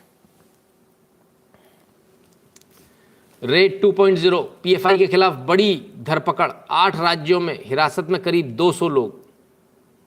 लीजिए साहब, अलग अलग दिखा रहे थे हम अभी आपको, अब आप कंसोलिडेटेड देखिए। 8 राज्यों में छापे पड़े, तकरीबन 200 लोग हिरासत में लिए गए, तकरीबन 200 लोग। तो क्या 200 ही है? ये तो सुबह की फिगर है दादा। आपको लग रहा है बहुत 200 लोग बहुत ज़्यादा है, सुबह की फिगर है, सुबह की। अभी रुकिए, शाम की फिगर ले लीजिए। Raids on PFI highlights over 247 PFI members detained in pan India crackdown. 247, 3 कम 250, 3 और कर लेते, अच्छी फिगर, शुभ फिगर हो जाती, बढ़िया। 250, मजा आ जाता देखकर। खैर कोई सब्जी भाजी थोड़ी की कर लेंगे, जो आरोपी होगा, जो इसमें सही मायने में इन्वॉल्व होगा, उसी को तो पकड़ेंगे। नहीं तो पुलिस का क्या जा रहा था? 3-4 और पकड़ लेते, किसी भी हैं, किसी को भी पकड़ लेते, ठीक है। पर ऐसा नहीं किया, किसी अनवर को जबरदस्ती नहीं फंसाया गया, सिर्फ उन्हीं को पकड़ा गया जो इसमें एक्चुअली में संलिप्त थे। 247 लोग पकड़े sir, 247। This is not a joke, ये कोई हंसी खेल नहीं है, ठीक है ना। बहुत बड़ा आंकड़ा होता है, बहुत ही बड़ा। अब सबसे बड़ी बात यह है कि अब लोग रोने वाले इनके आने वाले होंगे, इनको बचाने वाले लोग आने वाले होंगे कि साहब ये तो बड़ा गलत हो रहा है। Modi shed determined to completely break the back FBI। Gurang Dave ji धन्यवाद। शुभम जी कहते हैं पड़ोसी के घर रामायण पता चल रहा है, लाउडस्पीकर की वजह से ठीक से नहीं सुन पा रहा, ईयरफोन लगा हुआ, दरवाजे बंद है, पुलिस कंप्लेंट कर दूं? नहीं नहीं चलने दीजिए। कौन रोज़ होता है क्या? अगर रोज़ का न्यूसेंस है तो फिर तो कर दीजिए, कभी कभार है तो सर अपन तो सबको ही सुनते हैं ना। मोदी शायद डिटरमाइंड टू कम्प्लीटली ब्रेक, हाँ बिल्कुल, नॉट सो पॉपुलर फ्रेंड, उसमें कोई दो राय नहीं। गुरुजी सॉफ्टवेयर में लोगों को 9-10 घंटे काम करते हैं, 1 घंटे की लॉगिन स्टेटस डालना पड़ता है, कई मीटिंग सेटअप करवा देते हैं। ओके अच्छा, तो खैर कुल मिलाकर ये स्थिति 247 लोग पकड़े गए। ठीक है, आइए और देखें।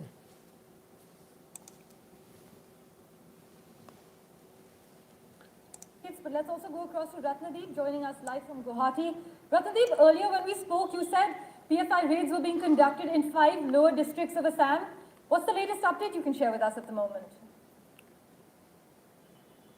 That's right. In fact, right from 4 a.m. Across several districts in lower and central Assam, there have been several raids of the state police. Now in Assam, what has happened is that each of the districts कहाँ असम भैया? Assam, Uttar Pradesh, Delhi, against PFI functionaries from Maharashtra, Karnataka, Madhya Pradesh, Gujarat, office bearers like पूरा भारत हो गया। अभी बंगाल तो गिना ही नहीं है सर, अभी तो यहाँ हाथ लगाए नहीं है, झारखंड बंगाल में हाथ नहीं लगाया, पूरा भारत पटा पड़ा, पूरा भारत लाल है देखा जाए तो, ये स्थिति है। सवाल ये बहुत सारे लोगों के मन में सवाल आ रहा होगा, तो बैन क्यों नहीं लगाते? जो लोग ये इस सवाल को बार बार पूछ रहे थे कि बैन क्यों नहीं कर देते, वो कौन कौन लोग हैं बताइए। अगर बैन कर देते तो आपको मालूम चलता अंदर कितनी चींटियाँ हैं, अंदर कितने कीड़े हैं इस बिल के, मालूम चलता? नहीं चलता। ये धीरे धीरे करके बाहर आ रहे हैं। ये ठीक उसी तरह से जैसे कभी कभी ऐसा होता है ना कि आपको मालूम होता है कि आपके घर में एक पर्टिकुलर इलाके में चींटे या चींटियाँ ज़्यादा है, कई बार आप गुड़ का एक डेला रख देते हो कागज़ के ऊपर, है ना, कि वो धीरे से आता है एक चींटा, फिर और आते चींटियाँ सारे आ जाते, तो धीरे से उस कागज़ के जो टुकड़े को उसको उठाकर बाहर रख दिया। तो ये कुछ इसी प्रकार से है ना। ये जो शांति अभी तक थी वो इसीलिए थी कि ये तितर बितर ना हो जाए, ये भाग ना जाए, तो ये ना भागने पाए उसका ये इंतज़ाम था। और अब धीरे धीरे करके इन पर क्रैकडाउन हो रहा है, एक एक करके इनके व्यक्ति पकड़े जा रहे हैं, और बहुत अच्छी बात है, ऐसा ही होना चाहिए था, बहुत बेहतरीन है। तो इसलिए जो है कोई सरकार ने जो बैन नहीं किया वो इसलिए बैन नहीं किया, भविष्य में हो सकता बैन हो जाए, क्योंकि आज जो है गृह राज्य मंत्री का बयान है मिश्रा साहब का, वो कहते हैं कि भाई अगर सबूत मिलेंगे इनके खिलाफ मिलेंगे तो बैन करेंगे।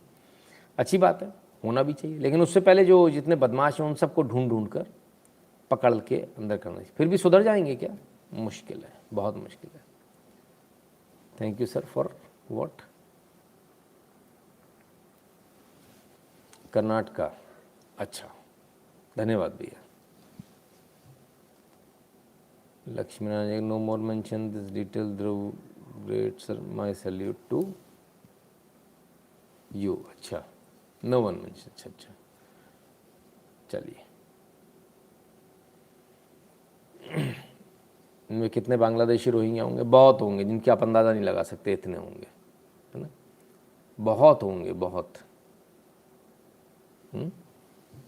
आइए,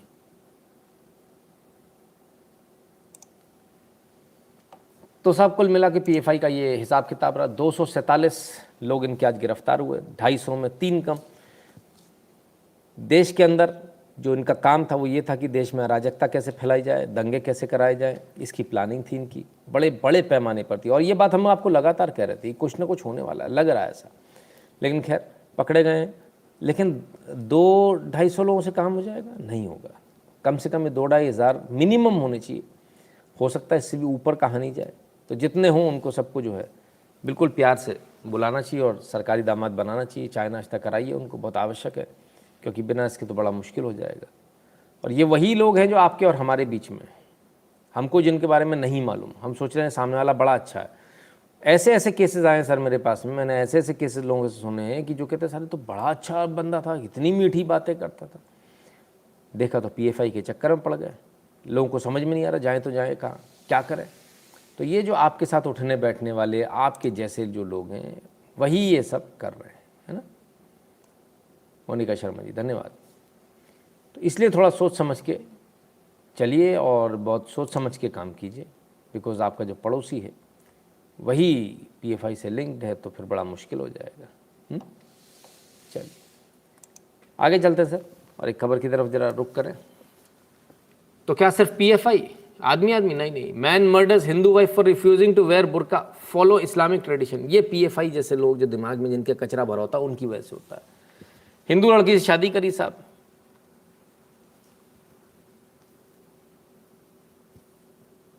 रूपाली से, उसे कन्वर्ट कराया, ठीक है। इसके बाद कहते कि जो है बुर्का पहनो। बुर्का पहनने की बात पे उसने मना कर दिया, बोले बुर्का नहीं पहनूंगी मैं, बुर्का नहीं पहनूंगी। इस बात को लेकर उसने बोले ठीक है भाई, मुझे आपसे अलग होना, जय सिया राम, आप अपना रास्ता नापो, मैं अपना रास्ता नापूं, टाटा बाय बाय। इस बात से इतने गुस्सा हो गए साहब कि कंकं की गुगा कर दिया इनका, रूपाली का। मौका नहीं मिल पाया रूपाली को वहाँ से निकलने का। तो मेरा तमाम सारे जितने भी लोग हैं उन सबसे मेरा एक ही कहना है कि जब आप किसी खतरे में फंसे होते हो तब सबसे पहले अपना काम ये होना चाहिए, हम वहाँ से निकलें कैसे, ठीक है ना। और जब वो हम उस पर ध्यान नहीं देते और हम लड़ने पर ध्यान देते हैं तो नुकसान हो जाता है। इसलिए बहुत आवश्यक है कि हम सबसे पहला ध्यान हमारा ये होना चाहिए कि हम वहाँ से निकले कैसे, और नहीं निकल पाएंगे तो इनकी हत्या कर दी। अब बात यहाँ तक ख़त्म नहीं होती सर कि इनकी हत्या कर दी, उससे भी आगे देखिए, बेशर्मी देखिए किस कदर होती है। एक न्यूज़ तो आपने पढ़ ली, अब दूसरी पढ़िए आर वाले चैनल की। Mumbai man seeking child's custody stabs estranged wife to death. बताइए, इन्होंने तो भाई जिहादी की परिभाषा ही बदल दी। मामला कुछ और था, कुछ का कुछ लिख दिया। ये कहानियाँ लाते कहाँ से हैं ये लोग, समझ में नहीं आता। मस्तराम की कॉमिक ज़्यादा पढ़ते हैं लगता है ये लोग, हैं, तभी ये स्थिति है इनकी, वरना ऐसी स्थिति नहीं होती। कमाल है साहब। खैर आइए और देखें पीएफआई ने किया क्या। पीएफआई ने ये जहर लोगों के मन में भरा है।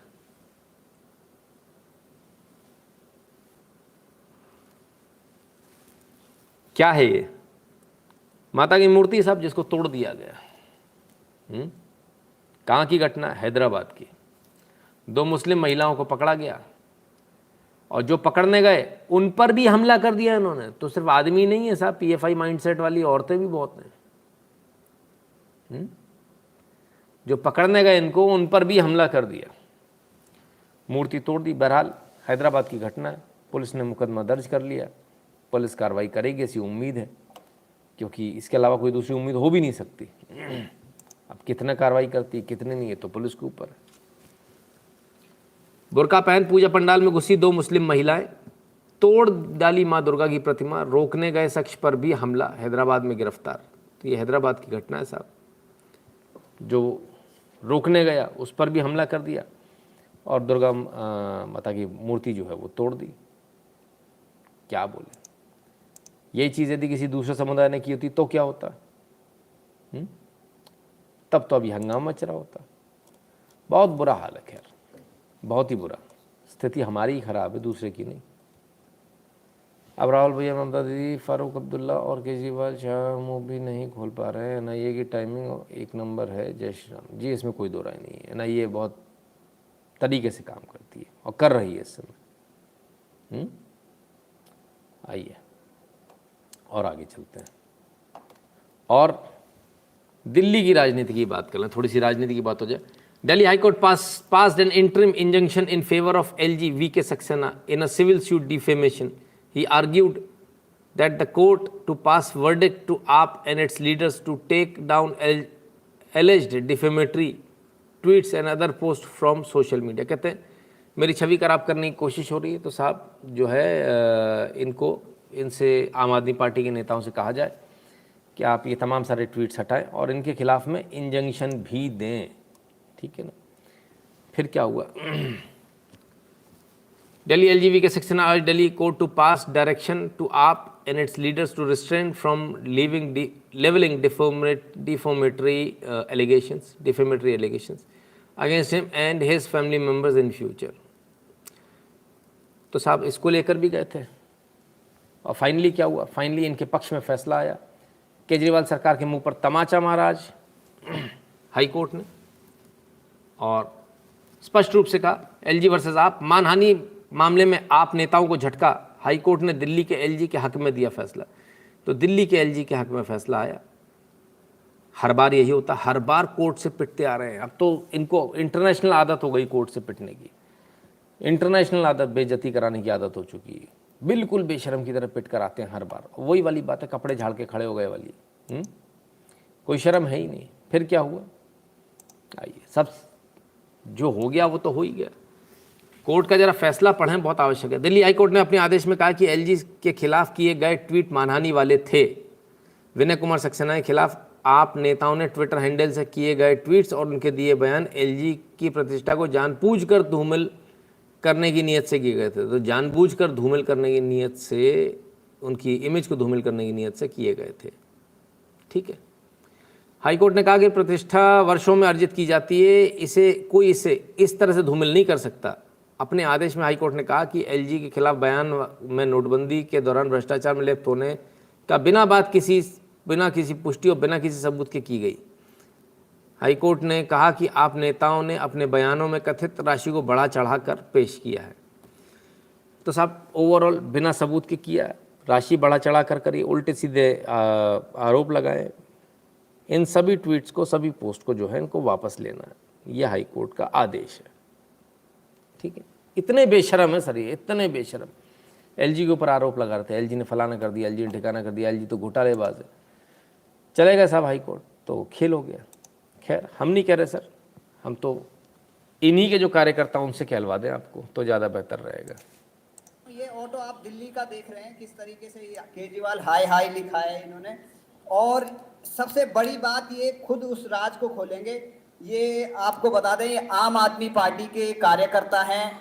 आप देख रहे होंगे ये पर्ची है, इन्होंने 2013 में ये पर्ची ली है और ये आम आदमी पार्टी के सदस्य हैं। 10 रुपए की पर्ची है ये, और इस 10 रुपए में केजरीवाल की जेब में चला गया ये। अब ये कार्यकर्ता नाराज हैं और इन्होंने क्या लिख दिया नारा, ये केजरीवाल की पार्टी के कार्यकर्ता हैं। तो मतलब इतना परिवर्तन कैसे आ गया। और आपका नाम बताइए पहले। मेरा नाम खजान सिंह है।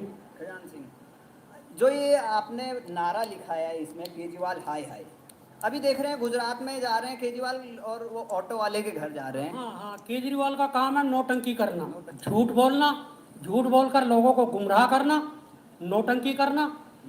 और ये तो पैदा से झूठा है। अरुण जेटली पर झूठा आरोप लगाया, पटियाला कोर्ट में लिख के माफी मांगी। तो केजरीवाल का तो इतिहास रहा है झूठ बोलने का।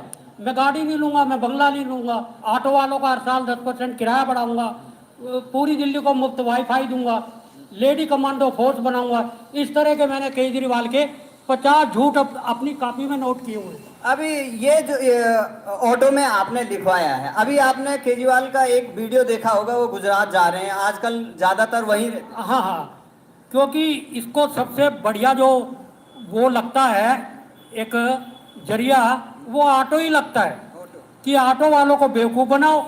ऑटो गली गली घूमता है और इससे बढ़िया जो है प्रचार नहीं हो सकता। आप आम आदमी पार्टी से क्यों जुड़े और अब आप आम आदमी पार्टी? हम आम आदमी पार्टी से इसलिए जुड़े थे कि हमें लगा था कोई अच्छी पार्टी आई है, लेकिन ये तो इनका आए दिन एक नया घोटाला सामने आ रहा है। ये तो जो है मतलब कट्टर भ्रष्टाचारी आदमी है। आपने ये जो नारा लिखा रखा है, अभी केजरीवाल गुजरात जा रहे हैं, तो क्या कहेंगे गुजरात के ऑटो वालों को? गुजरात वालों सावधान, के झूठे और नौटंकी बात केजरीवाल से। ये इनकी स्थिति है। इससे पहले भी माफ़ी मांग चुके, तो कोई पहली बार नहीं, फिर से एलजी से भी माफ़ी मांगेंगे। माफ़ीबाज हैं साहब, एक नंबर के माफ़ीखोर लोग हैं। कितना झूठ इनसे चलवा लीजिए, कितना झूठ ये बोलेंगे। अनलिमिटेड इनका झूठ बोलने की इनकी स्थिति है। रात का मौसी को फ़ोन जाया और चंडीगढ़ दे जाएंगे। मोहन जी रॉबर्ट कुल जी धन्यवाद। अब राहुल फरोख केजरीवाल के मैं मुंह नहीं खोल पा रहे, एनआईए के टाइम भी नंबर। अच्छा, ये कमेंट होगा शायद। सर क्या हम से बच पाएंगे जहाज से, कहते हैं हंसराज जी। देखिए सर, बड़ा मुश्किल लगता है क्योंकि अपनी तैयारी कुछ है ही नहीं, तो बचेंगे कैसे? ठीक है ना, हम जागरूक ही नहीं हैं। खैर आइए केजरीवाल जी के और जरा उच्च विचार सुनिए, उच्च विचार। की जरूरत पड़े आपको तन मन धन से, केजरीवाल भी और दिल्ली सरकार भी पूरी तरह से वक्फ बोर्ड के साथ है। बंबई के अंदर इस देश का जो सबसे अमीर आदमी है, बताते हैं उसका घर वक्फ बोर्ड की प्रॉपर्टी पे बना हुआ है। गलत तो नहीं है? वहां की सरकार की हिम्मत नहीं है जो उसको कुछ कर दे। हमारी सरकार अगर वहां होती उसकी प्रॉपर्टी तोड़वा देता। हमारी सरकार अगर वहां होती उसकी प्रॉपर्टी तोड़वा देता। हमारी सरकार अगर वहां होती उसकी प्रॉपर्टी तोड़वा देता। सोचिए कितना खतरनाक आदमी है। ये बात कर रहे हैं अंबानी साहब की कि उनका जो एंटिला, जो उनका जो घर है, उसके ऊपर वक्फ बोर्ड ने क्लेम किया था, जो बहुत बुरी तरह से हारे वो उस केस में, सिर पे पांव रख के भागे। तो कहते हैं वो वक्फ की प्रॉपर्टी बना है, और अगर हमारी सरकार होती तो अब तक तो हमने इसको निस्ते नाबूद कर दिया होता। वाकई में इनका यही काम है, यही करते हैं, करते भी ऐसा जैसा कह रहे हैं, ऐसा नहीं कि नहीं करते। तो बड़े शर्म की बात है। और कितना खतरनाक ये आदमी है, ये सोचिए आप, अंदाज़ा लगाइए। खैर, तो एडवर्टाइजमेंट बहुत करते हैं साहब, स्कूलों का, इसका उसका। ठीक है, आकाश वर्मा जी आम आदमी पार्टी के स्पोक्स पर्सन है, कहते बिहार झारखंड के बड़े यूट्यूब चैनल भोकाल टीवी ने समर जी ने दिल्ली के सरकारी स्कूल देखने की इच्छा जताई। अरविंद केजरीवाल मनीष सिसोदिया ने बनाए दिल्ली के सरकारी स्कूलों में बच्चों को फ्रेंच जर्मन पढ़ाते हुए देख चैनल के दंग रह गए। उन्होंने चैनल देखने की इच्छा जताई। हमने इनको लिखा, हमने कहा अशोक वर्मा जी, प्रिय अशोक जी, हम दिल्ली सरकार के स्कूल देखना चाहते हैं। हम गए थे, वहाँ के स्टाफ ने बदतमीजी करी, हमें अंदर नहीं जाने दिया। बोले ऐसा करने को हमारे सीएम अरविंद केजरीवाल मनीष सिसोदिया ने कहा है, क्या आप हमें अपने स्कूल दिखा सकते हैं? हम जो देखना चाहें वो स्कूल, आप जो दिखाना चाहें नहीं। जवाब नहीं आया सर, गोल गप। ठीक है, ये स्थिति है इनकी, जवाब ही नहीं आया, गुप्त हो गए, गुप्त। तो ये स्थिति है। झूठ खूब चलाएंगे, दबा कर चलाएंगे, लेकिन कोई पूछ ले कि भैया हमको भी दिखा दो तो नहीं दिखाएंगे। ठीक है ना, क्या बोलें इनके बारे में, बड़े ही बेशर्म टाइप के लोग हैं। देश सेवा करने के लिए आभार नितिन जी, धन्यवाद भैया। माफ़ी जी, कासवाले में मेरे से गलत जवाब हो गया, चंद्रेश्वर बेहरा जी कहते हैं। कोई बात नहीं सर, कभी कभी हो जाता है, कोई दिक्कत नहीं है, इतना टेंशन मत लीजिए। एचसी ने आज सड़क पर लगाया कट्टर ईमानदार के, हाँ बिल्कुल। तो खैर, मुझे खुशी इस बात की चंद्रेश्वर जी कि आपके विचार एकदम सही हैं। कमेंट गलत हो गया कोई बात नहीं, विचार गलत नहीं होने चाहिए, है ना। चलिए,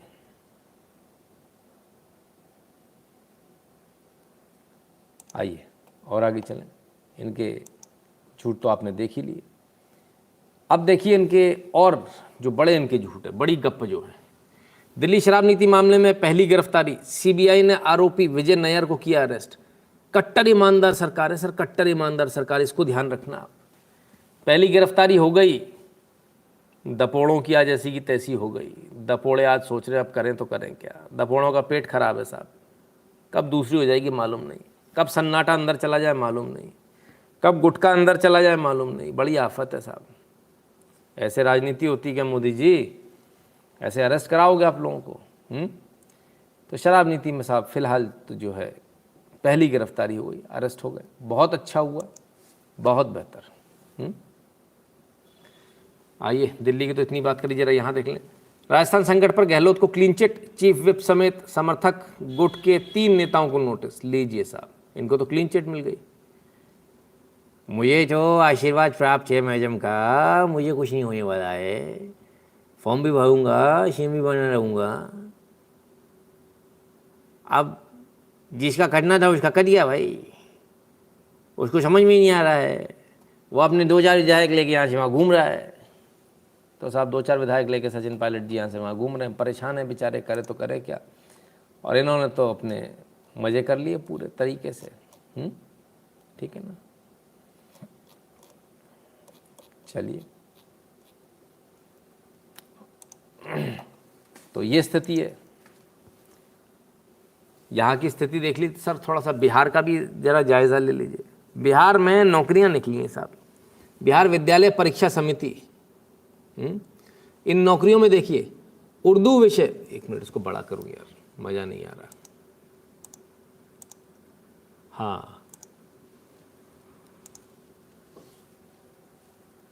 ठीक है, बिहार विद्यालय परीक्षा समिति उर्दू विषय के अभ्यर्थियों के लिए 10% स्थान आरक्षित होगा। क्षैतिज आरक्षण के रूप में ये आरक्षण लागू होगा, परंतु ये आरक्षण लाभ उन्हीं अभ्यर्थियों को मिलेगा जिन्होंने +2 स्तर की परीक्षा उत्तीर्ण उर्दू विषय के साथ हासिल किए। तो वेरी गुड, गजब, सुशासन बाबू ने रिकॉर्ड तोड़ दिया। माने जो उर्दू पढ़ेगा उसको रिजर्वेशन मिलेगा, नॉन उर्दू वाले को रिजर्वेशन नहीं है। बहुत बढ़िया, उसको नौकरी नहीं मिलेगी। कमाल है। सॉरी, डीएलएड में इसका एडमिशन होना है ना। कमाल है साहब। डिप्लोमा इन एलिमेंट्री एजुकेशन है ना, ये स्थिति है। कमाल। बिहार के बाद आइए जरा थोड़ा महाराष्ट्र का भी रुख कर लें। अब चुनाव आयोग ही सुप्रीम, शीर्ष कोर्ट ने शीर्ष कोर्ट से उद्धव को झटका, शिंदे गुट की जीत। अब ईसीआई करेगी असली शिवसेना कौन। सुप्रीम कोर्ट ने दखल देने से मना कर दिया, बोले नहीं, चुनाव आयोग का काम है, चुनाव आयोग करेगा। बिल्कुल सही फैसला है। आपको झटका लगता तो लगता रहे, लेकिन फैसला बिल्कुल सही है कि चुनाव आयोग डिसाइड करेगा आपकी पार्टी के बारे में, आपकी सब चीज़ों के बारे में। वही एम्पावर्ड बॉडी है, कॉन्स्टिट्यूशनल संस्था है सर, कोई मजाक नहीं है। तो बहुत सही फैसला दिया सुप्रीम कोर्ट ने इसमें। कुल मिलाकर बीजेपी आप मिलेंगे, गिरफ्तारी से आपका वोट बढ़ता। हाँ, गिरफ्तारी से वोट बढ़ता, बिल्कुल सही बात है ना। तो कुल मिलाकर जो है सुप्रीम कोर्ट ने आज बता दिया, बोले कि भाई इलेक्शन कमीशन ही डिसाइड करेगा। तो इलेक्शन कमीशन क्या डिसाइड करेगा, उसकी भी आ जाइए। बहुमत के नियम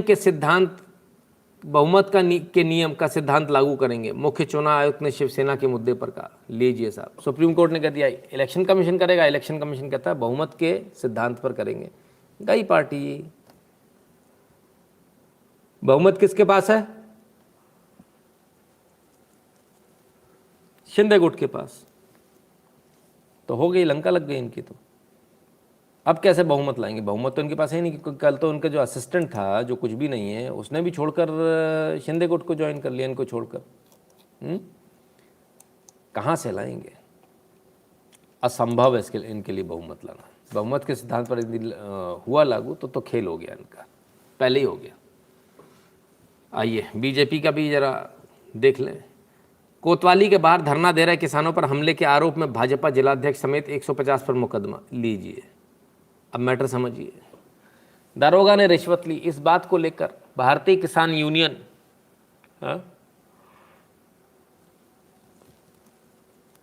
के लोग धरना दे रहे थे। तो सब बीजेपी के जो ग्राम पंचायत के जो अध्यक्ष हैं वो भी पहुंच गए, और ग्राम सभा के जो अध्यक्ष हैं ना। अब जो ग्राम सभा के अध्यक्ष हैं, ऐसा तो नहीं है कि वो किसान नहीं होंगे, किसान तो वो भी होंगे, लेकिन न्यूज़ को इस तरह से छापा जा रहा है कि साहब किसानों पर हमला कर दिया। तो लड़ाई किसानों वर्सेस किसानों की है। वहाँ के जो किसान हैं वो सारे किसान उनके साथ गए। दिक्कत ये इस बात की थी कि वो बीजेपी के जिलाध्यक्ष थे जो इनमें गए मेन, तो उनको लेकर तमाम सारे लोगों पर मुकदमा कायम कर दिया। अच्छी बात है, लेकिन मुझे एक बात तो बताइए, ऐसे आपके लिए लड़ने आएगा कौन? दलपत सिंह जी धन्यवाद। कौन लड़ने आएगा? ऐसे तो सारे गायब हो जाएंगे। और भारतीय किसान यूनियन दुनिया जानती कि कौन से यूनियन वाले लोग हैं ना, तो इनसे मेरे ख्याल से किसी को शायद सहानुभूति नहीं होगी। खैर बहरहाल कुल मिलाकर झगड़ा हुआ दो लोगों के बीच में, और मैं समझता हूँ शायद दोनों ही किसान होंगे। मुकदमा जो है बीजेपी वालों पर लगा दिया गया। आइए और देखें जरा, ये वीडियो बहुत वायरल है।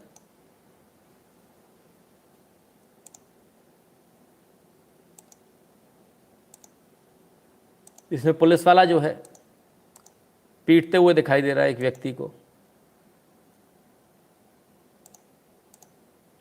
अब मामला समझिए, मामला इम्पर्सोनेशन से जुड़ा हुआ है। ये व्यक्ति अपने आप को स्टाफ का बता रहा था, पुलिस अधिकारी बता रहा था, लेकिन जब पकड़ा गया तो मालूम चला इसके पास ना कोई आई कार्ड है, ना किसी डिपार्टमेंट का, कुछ नहीं, तो प्राइवेट व्यक्ति है। अब ऐसे में गुस्सा आया तो उन्होंने जो है सूद दिया। अब सूद दिया तो मारना अलाउड है नहीं, वीडियो वायरल हो गया। वीडियो वायरल हुआ तो क्या हुआ, सस्पेंड हो गए साहब।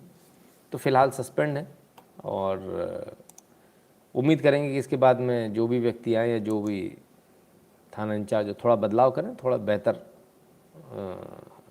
चीज़ों को करें और जो लोग हैं उनको प्रॉपर ट्रेनिंग दें।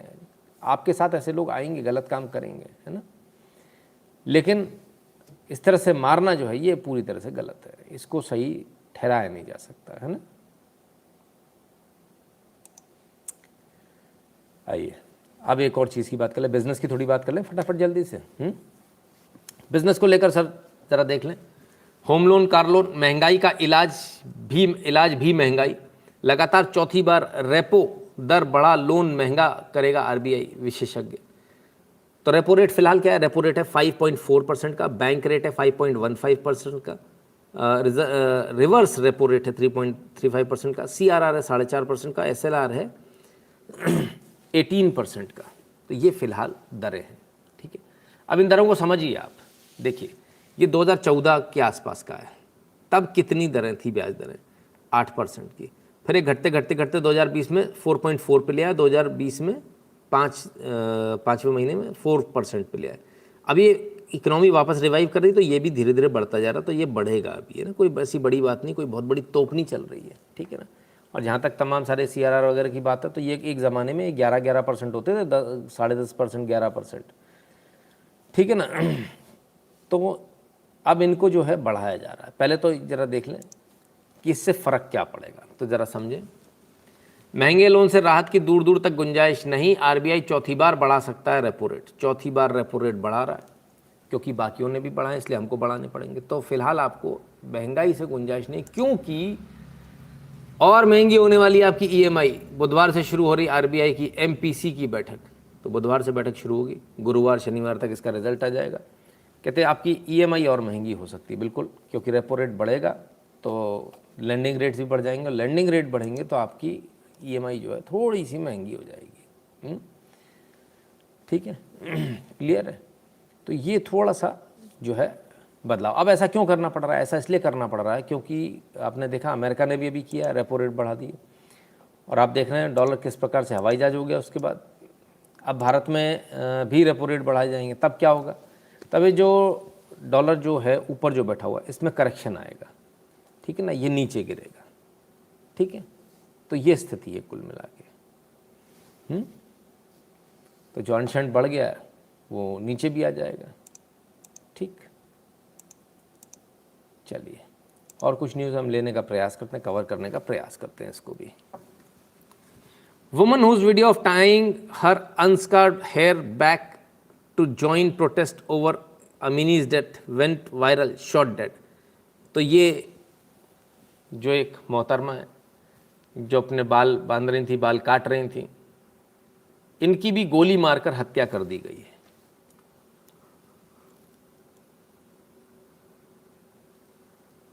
बीस साल की थी और इनकी भी हदीस नजाफी इनका नाम था, गोली मारकर इनकी हत्या कर दी गई।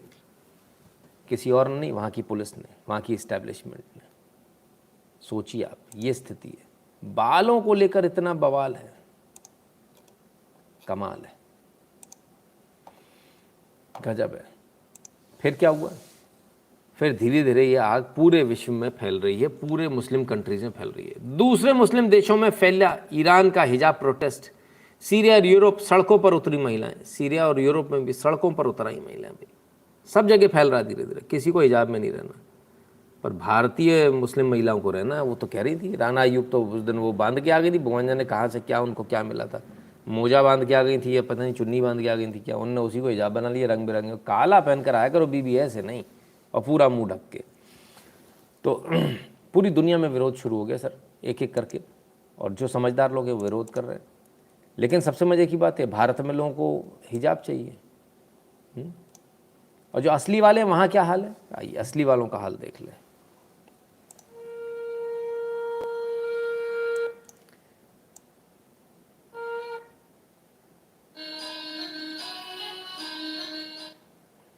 ये असली वाले हैं साहब।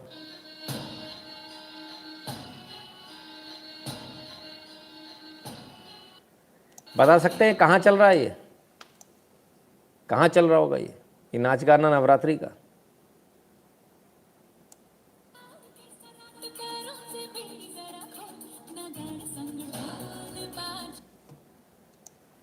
सर ये चल रहा है सऊदी में, असली वाले शेख वाले लोगों क्या चल रहा है?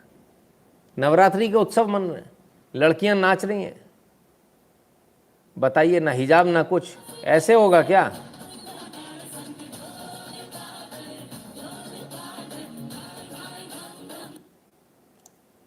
ऐसे चलेगा क्या भाई?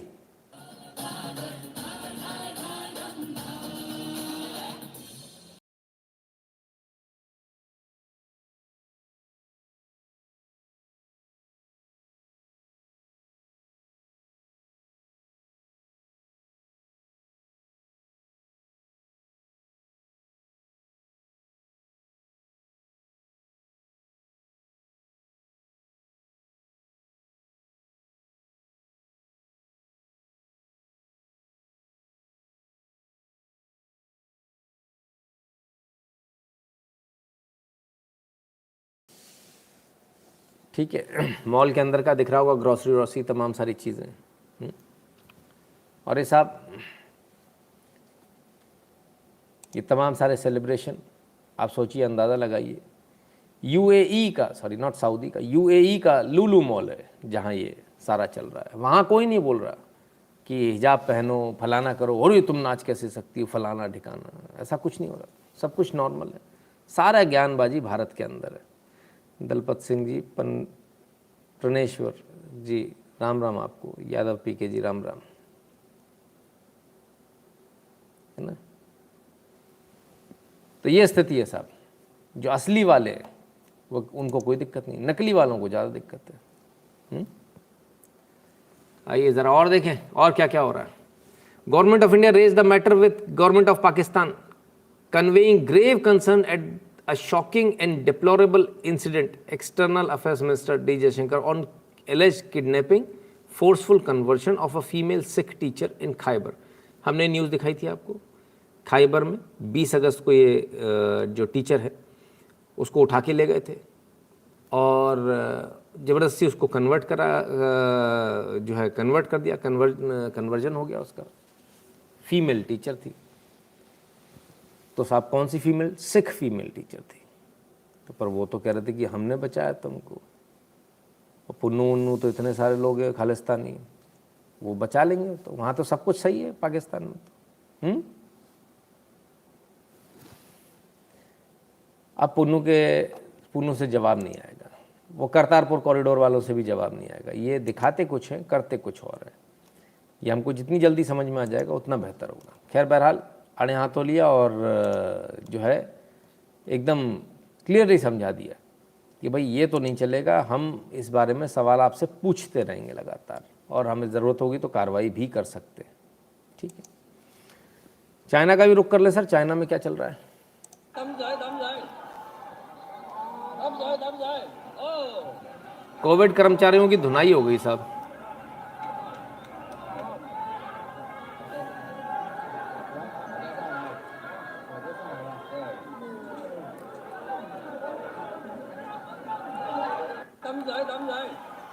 बताते हैं कि शेंजन प्रोविंस में सिर्फ एक व्यक्ति को कोविड निकला था, उन्होंने पूरे को लॉकडाउन में डाल दिया, लेकिन किसी ने नहीं माना, सबने अपनी दुकानें खोली, लोग सड़कों पे निकल आए, बोले ऐसी की तैसी। मुझे एक चीज़ समझ में नहीं आ रही, कोविड से तो आप किसी को फ़र्क ही नहीं पड़ रहा है, लेकिन इसके बावजूद चाइना इतना ज़्यादा स्ट्रिक्ट क्यों है कि एक कोविड केस निकलने पर उसने पूरी सिटी के अंदर लॉकडाउन लगा दिया? ऐसा क्यों? क्या चाइना कुछ और तैयारी कर रहा है? क्या चाइना ने कुछ और वायरस बना लिया जिसका उसे बार बार डर लग रहा है कि वो वाला वायरस लीक ना हो गया हो? ऐसा क्या किया है चाइना ने जिससे उसको इतना डर है? क्योंकि ये बात गले के नीचे नहीं उतरती कि जो है कोविड की वजह से वो इस तरह से लॉकडाउन कर रहा है, इतने स्ट्रिक्ट लॉकडाउन कि एक व्यक्ति को यदि मिलता है तो उसको जो है पूरे सिटी को लॉकडाउन में डाल देंगे। ये बात समझ में नहीं आती। मीनाक्षी सक्सेना जी, बहुत बहुत धन्यवाद आपका। ठीक है ना, चलिए साहब और आगे देखें और क्या चल रहा है।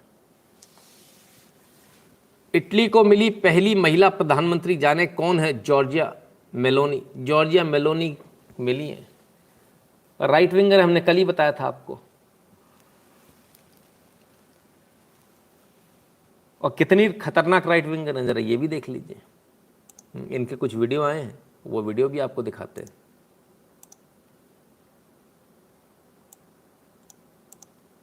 Siamo a Marsciano, in Umbria, in un sito dove dovrebbe nascere un'altra moschea, per dire no.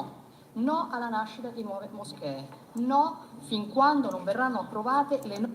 कहते यहाँ पर लोग और मस्जिद बनाने आए हैं, हम और मस्जिद नहीं बनने देंगे। No mosque until we pass new law regulating norms for citizen safety.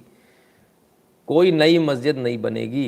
norme che Fratelli d'Italia chiede a tutela dei drafted by brothers of Italy, हम ड्राफ्ट करेंगे। We want a professional register. della sicurezza dei cittadini. Noi chiediamo che ci sia un albo degli imam, vogliamo sapere chi predica nelle moschee, vogliamo che quelle prediche vengano fatte in italiano, perché qui siamo in Italia e si parla la lingua italiana, così tutti possono capire che cosa si sta dicendo. Official language जिसमें वो पढ़ाएंगे वो Italian ही होगी, ताकि हमको समझ में आए, ठीक है ना। जो कल्चरल सेंटर हैं, ठीक है ना, उनमें किसका पैसा आ रहा है मस्जिदों में, कल्चरल सेंटर में, ये हमें मालूम होना चाहिए। E vogliamo sapere da dove arrivano le risorse per aprire questi centri culturali e queste moschee, perché non è un mistero che la gran parte di questi centri viene finanziato da nazioni fondamentaliste, il Qatar, l'Arabia Saudita, nazioni nelle quali vige la pena di morte per apostasia, la pena di morte per omosessualità, la lapidazione per adulterio, zero diritti per le donne. Ecco, diciamo che non sono tesi che vogliamo che vengano propagandate a casa nostra e chiediamo l'introduzione del reato di integralismo islamico. Purtroppo il fondamentalismo islamico è una realtà con la quale bisogna fare i conti, lo abbiamo visto anche in queste settimane, abbiamo visto una persona che è कहते साहब तमाम सारी जगह हमने देखा है, ये fundamentalist जो हैं वो कतर जैसी कंट्री है इसको फाइनेंस करती हैं और मॉडल्स को ये लोग इस्तेमाल करते हैं। मज़े की बात है, बुर्का पहनने वाले लोग मॉडल्स को इस्तेमाल करके इन चीज़ों को प्रोपोगेट करते हैं और कहते हैं कि हम अपने धर्म की विस्तार कर रहे हैं। धर्म का विस्तार नहीं कर रहे होते, ये बेसिकली गंदगी दिमाग में लोगों के भर रहे होते हैं। quasi stata sgozzata perché indossava un crocifisso e a qualcuno dava fastidio che in Italia si potesse indossare il crocifisso, allora noi chiediamo sicurezza per i cittadini e diciamo no alla costruzione di nuove moschee fin quando questo governo non si एक व्यक्ति को सिर्फ इसलिए मार दिया गया था क्योंकि वो क्रॉस पहने हुए था और उसके मुंह पर उन्होंने बोला तुम क्रॉस नहीं पहन सकते हो। deciderà ad approvare le nostre proposte in materia. तो कहती कोई नई मॉस्क नहीं बनने देंगे हम, यहाँ कोई मस्जिद नहीं बनेगी पूरे इटली में। लाहौर पे बिल्ला कूदत, समझ में आया? फार राइट क्यों कहते हैं इनको? इसलिए इनको फार राइट कहते हैं। लेफ्टिस्ट की तो लंका लगी हुई है। एक और वीडियो इनका, उसको भी देख लीजिए। Potrei farne tante altre di queste domande. A monte c'è quella che ci facciamo oggi, perché la famiglia è un nemico? Perché la famiglia fa così paura?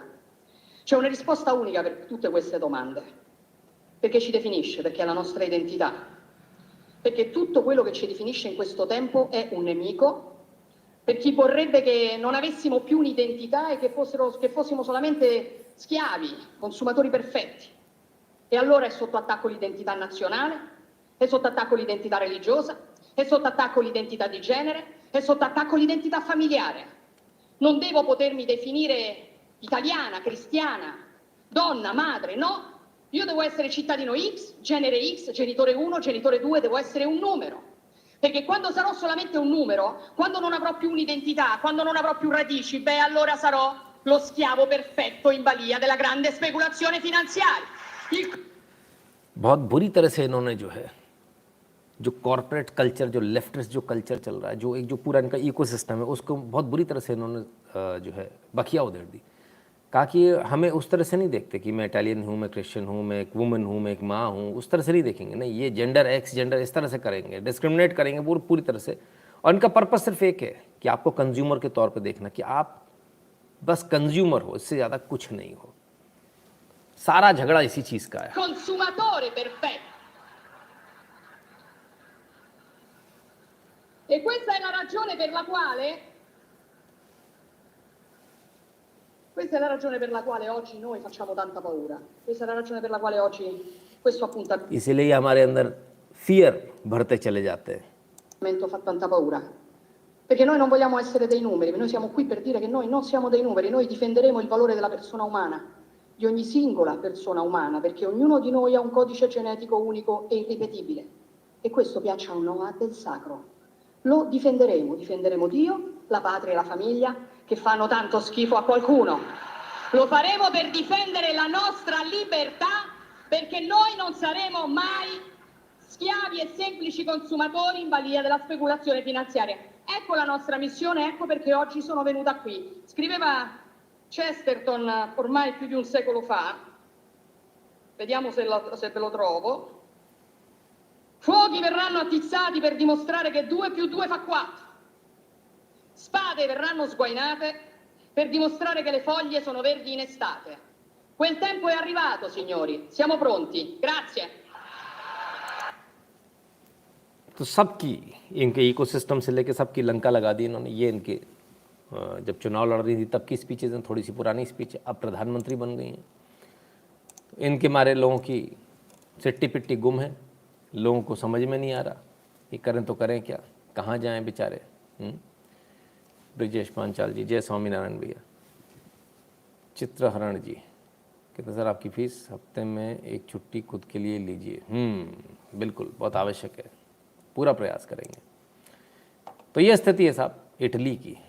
आइए रूस की क्या स्थिति, जरा रूस का भी देख लें। बड़े दिनों से रूस की बात नहीं हुई है। सबसे ज़रूरी दोस्त चीन भी छोड़ रहा रूस का साथ। पुतिन के अधिकारी बोले हमारे पास अब 2 ही पार्टनर। चीन भी धीरे धीरे पीछे हो रहा है। कहता आलोचना करने लगा, बोले आपकी पॉलिसी हमको समझ में नहीं आती, आप अभी तक यूक्रेन पे कब्जा नहीं कर पाए, फलान नहीं हो पाया, ढिकान नहीं हो पाया। तो धीरे से जो है रूस का साथ छोड़ के वो सोच रहा है कि मैं थोड़ा सा बार्गेनिंग पावर अपनी बढ़ा लूँ। बार्गेनिंग पावर बढ़ाने के चक्कर में हुआ ये कि रूस ने खुले तौर पर, आधिकारिक तौर पर उनकी जो विदेश मंत्री है और जो उनके विदेश सचिव हैं, उन्होंने खुले तौर पर कह दिया हमारे पास सिर्फ 2 ही असली पार्टनर हैं। वो 2 पार्टनर कौन कौन से हैं? आप सोच रहे हो उसमें भारत का नाम है? बिल्कुल नहीं है सर, है ना? ठीक है ना? तो आइए, जब चीन की मुख्यधारा ने एक लेख प्रकाशित किया जिसमें रूस की foundation council committee on foreign affairs के अध्यक्ष ग्रेगोरी कार्सिन को कोट करते हुए लिखा कि युद्ध के लोगों को पता चलता है कि रूस युद्ध से लोगों का पता चलता है कि रूस के दुनिया में केवल 2 वास्तविक मित्र, जिन्होंने चीनी मीडिया में कहा रूस अब जानते हैं कि रूस के केवल 2 वास्तविक मित्र हैं, ईरान और उत्तर कोरिया। हालांकि बाद में हबड़ ताबड़ में जो पूरी जो रिपोर्ट है इसको डिलीट किया गया, सारी जगहों से इसको डिलीट किया गया चीन के अंदर, है ना। तो एकदम खुले तौर पर ईरान और उत्तर कोरिया को जो है अपना दोस्त बताया रूस ने। भारत का नाम इसमें आया नहीं। खैर, तो चीन का भी जो है टाटा बाय बाय हो गई। लेकिन ज़रा एक तस्वीर देखें, बड़ा हंगामा इस तस्वीर के कारण। रूस की रूह कपा देने वाली यातना यूक्रेनी सैनिक की वायरल हो रही। इस तस्वीर ने झकझोरा। ये वही यूक्रेनी सैनिक है जिनकी बड़ी वायरल हुई थी तस्वीर, अब दोबारा वायरल हो रही। अब ये ऐसे हो गए भाई साहब। ये तस्वीर आपको याद होगा जब युद्ध शुरू हुआ था तब अपन ने देखी थी ये तस्वीर। हाँ, अब ये ऐसे हो गए हैं। पुतिन के चक्कर में फंस गए भैया। भाई दुश्मन देश का सैनिक होगा तो उसके साथ तो यही व्यवहार करेंगे ना। जिंदा हैं ये बहुत बड़ी बात है, मारा नहीं इनको। तो ये स्थिति है साहब। तो रूस को जो है बड़ा बुरा भला कहा जा रहा है इस फोटो को लेकर कि ऐसी यातनाएं दी वैसी यातनाएं दी। अच्छा अच्छा अच्छा सर, ग्रैंड ओल्ड पार्टी के नानी हाउस पर भी आरएसएस के, हाँ वहाँ पर भी आरएसएस की आइडियोलॉजी चल गई। तुषार जी बहुत बहुत धन्यवाद। बाबू दबंग जी बहुत बहुत धन्यवाद आपका भी। तो लोगों को बुरा लग रहा होगा, शायद संभवतः आपको बुरा लग रहा होगा, यार ऐसा कर दिया रूस ने, ऐसा नहीं करना चाहिए, इतना बुरी हालत कर दी। अब देखिए रूस की हालत क्या कर रहे हैं लोग। रूस के स्कूल में धुआंधार फायरिंग कर 7 बच्चों समेत 13 की हत्या। स्वास्तिक टी शर्ट छपी पहने हमलावर ने आत्महत्या। स्वास्तिक नहीं, एक्चुअली हेकल रूस पर पहने हुए था, ठीक है ना। तो रूस में भाई उस व्यक्ति पे यात्राएं दी, जिंदा तो है ना। यहाँ तो 7 बच्चों और 13 लोगों की हत्या हो गई। 7 और 13 कितने हुए? 20 लोगों की हत्या कर दी गई। इस पर कोई कुछ नहीं बोल रहा। बड़ा गजब का नैरेटिव चलता सब दुनिया में और हम लोग भी उसमें फंसते हैं। At this point of time, it's a huge development, international development. Reportedly 6 killed, 20 injured in a Russian school shooting. The Ministry of Internal Affairs has reported that police found the body of the person suspected to be opening fire at the school in a place called Ezebsk east of Moscow. Initial reports suggest that he committed suicide. Local media have published video and pictures from the scenes in and out of the school, and I'm being joined by तो पहले इस व्यक्ति ने सबको गोली मारी, फिर खुद को गोली मार के आत्महत्या कर ली, बच्चों को मार दिया। तो क्या अब हम इसको सही समझेंगे? क्या हम इसको सही माने? ठीक है, ये स्थिति है। खैर, तो रूस और क्या करने वाला? हमने अभी अब कुछ दिन पहले आपको बताया था कि जो उसने पुराने जो जितने कब्जे कर लिए उन तमाम सारी जगहों को रूस में मिलाने वाला है। खबर आ गई sir, Vladimir Putin likely to announce accession of occupied regions of Ukraine on September 30th, UK says. तो यूके बता रहा है कि भाई 30 सितंबर को जो है संभावना है कि इसकी घोषणा कर दे आधिकारिक रूप से कि ये हमारे हिस्से हैं, रूस के हिस्से हैं। जितने जितने हिस्से वो जीतता चला जा रहा है। तो बाकी दुनिया देखेगी क्या करेगी, बाकी दुनिया लड़ाई लड़ेगी। रूस ने बहुत ज़बरदस्त तरीके से कुछ कहा है, सुनिए। Russia nuclear threat certainly not a bluff, ex president Medvedev warns west. तो जो एक्स प्रेसिडेंट हैं उन्होंने, मेदवेदेव ने, उन्होंने एकदम स्पष्ट रूप से कहा है कि हम किसी भी हाल में, यदि ये युद्ध लंबा चलता है या कुछ भी होता है, नो फर्स्ट यूज़ की कोई बात ही नहीं है। हमें आवश्यकता लगेगी तो हम न्यूक्लियर हथियारों का इस्तेमाल करेंगे, और ये कोई मजाक नहीं है हो रहा है। ठीक है, बहुत ताकत के साथ इन्होंने इस बात को बोला, पूरी दुनिया इससे हिली घूम रही। इससे पहले अमेरिका ने बोला था न्यूक्लियर वॉर हो सकता है, फलान हो सकता है, न्यूक्लियर वॉर की तरफ अमेरिका धकेलना चाह रहा था। अब रशिया ने एकदम क्लियर कर दिया, रशिया ने पीछे हटने की जगह 2 कदम आगे आकर इस बात को एकदम स्पष्ट रूप से कह दिया, यदि युद्ध लंबा चलता है या कुछ भी इस प्रकार का होता है तो ये समझ लीजिए कि हम इसके लिए तैयार हैं, न्यूक्लियर वॉर के लिए। और अब जो है एक नई बहस छिड़ जाएगी यहाँ से। तो खैर, रशिया ने कहा हम ऐसा कर दिखाएंगे, ये मत सोचिएगा हम सिर्फ कह रहे हैं, ये सबसे बड़ी बात है। खैर, आइए जर्मनी में क्या चल रहा है ज़रा ये देख लें। इस सब के बाद, न्यूक्लियर वॉर की धमकी के बाद,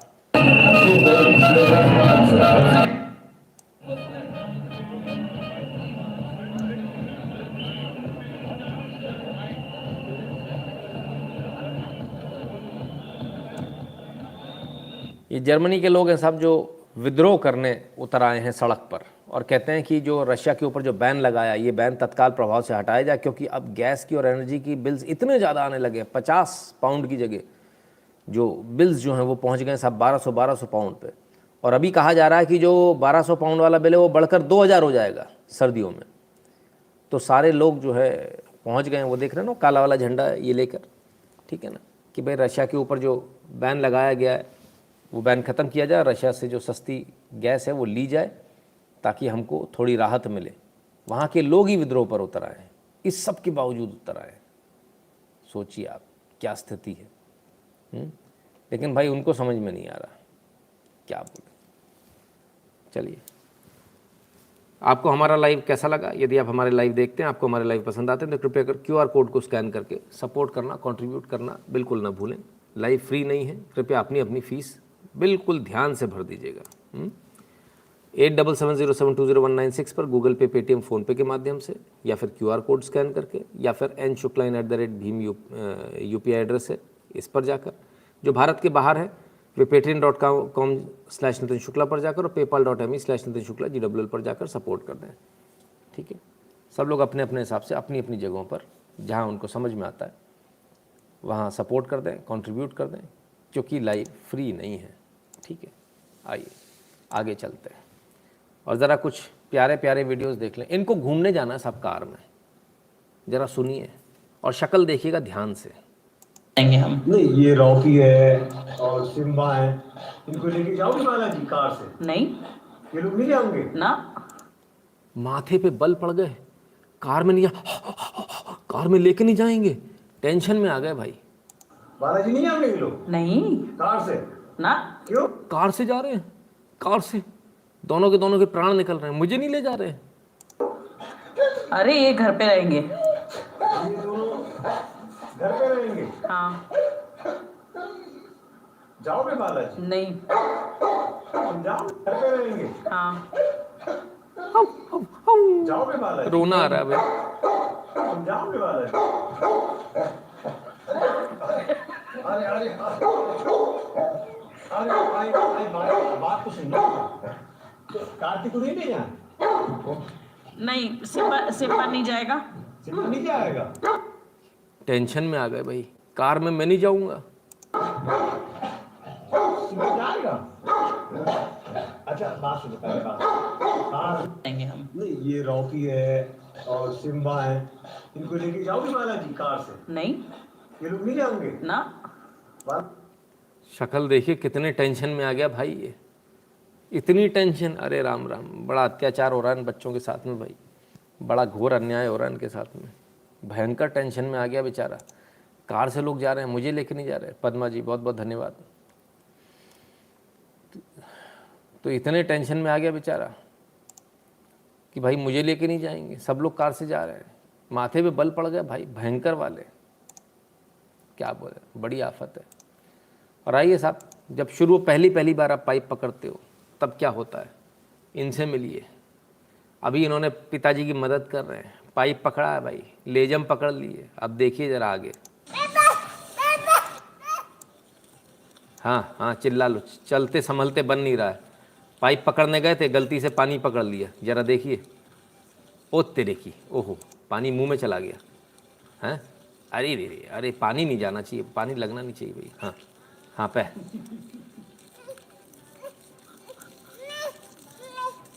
हाँ आ जाओ, ले आओ भाई, ले आओ। हाँ, ओ हो, ये अपने ऊपर ही पानी आ गया। अरे अरे अरे अरे, ये क्या हो गया? अरे अरे अरे अरे अरे, ये पूरे गाल भीग गए भाई। ओ हो, अरे अरे अरे, खुद पर ही पानी आ गया, कंट्रोल ही नहीं हो रहा भाई। ये लो भाई, ये तो खुदा ही नहा लिए पंडित जी, ये लो।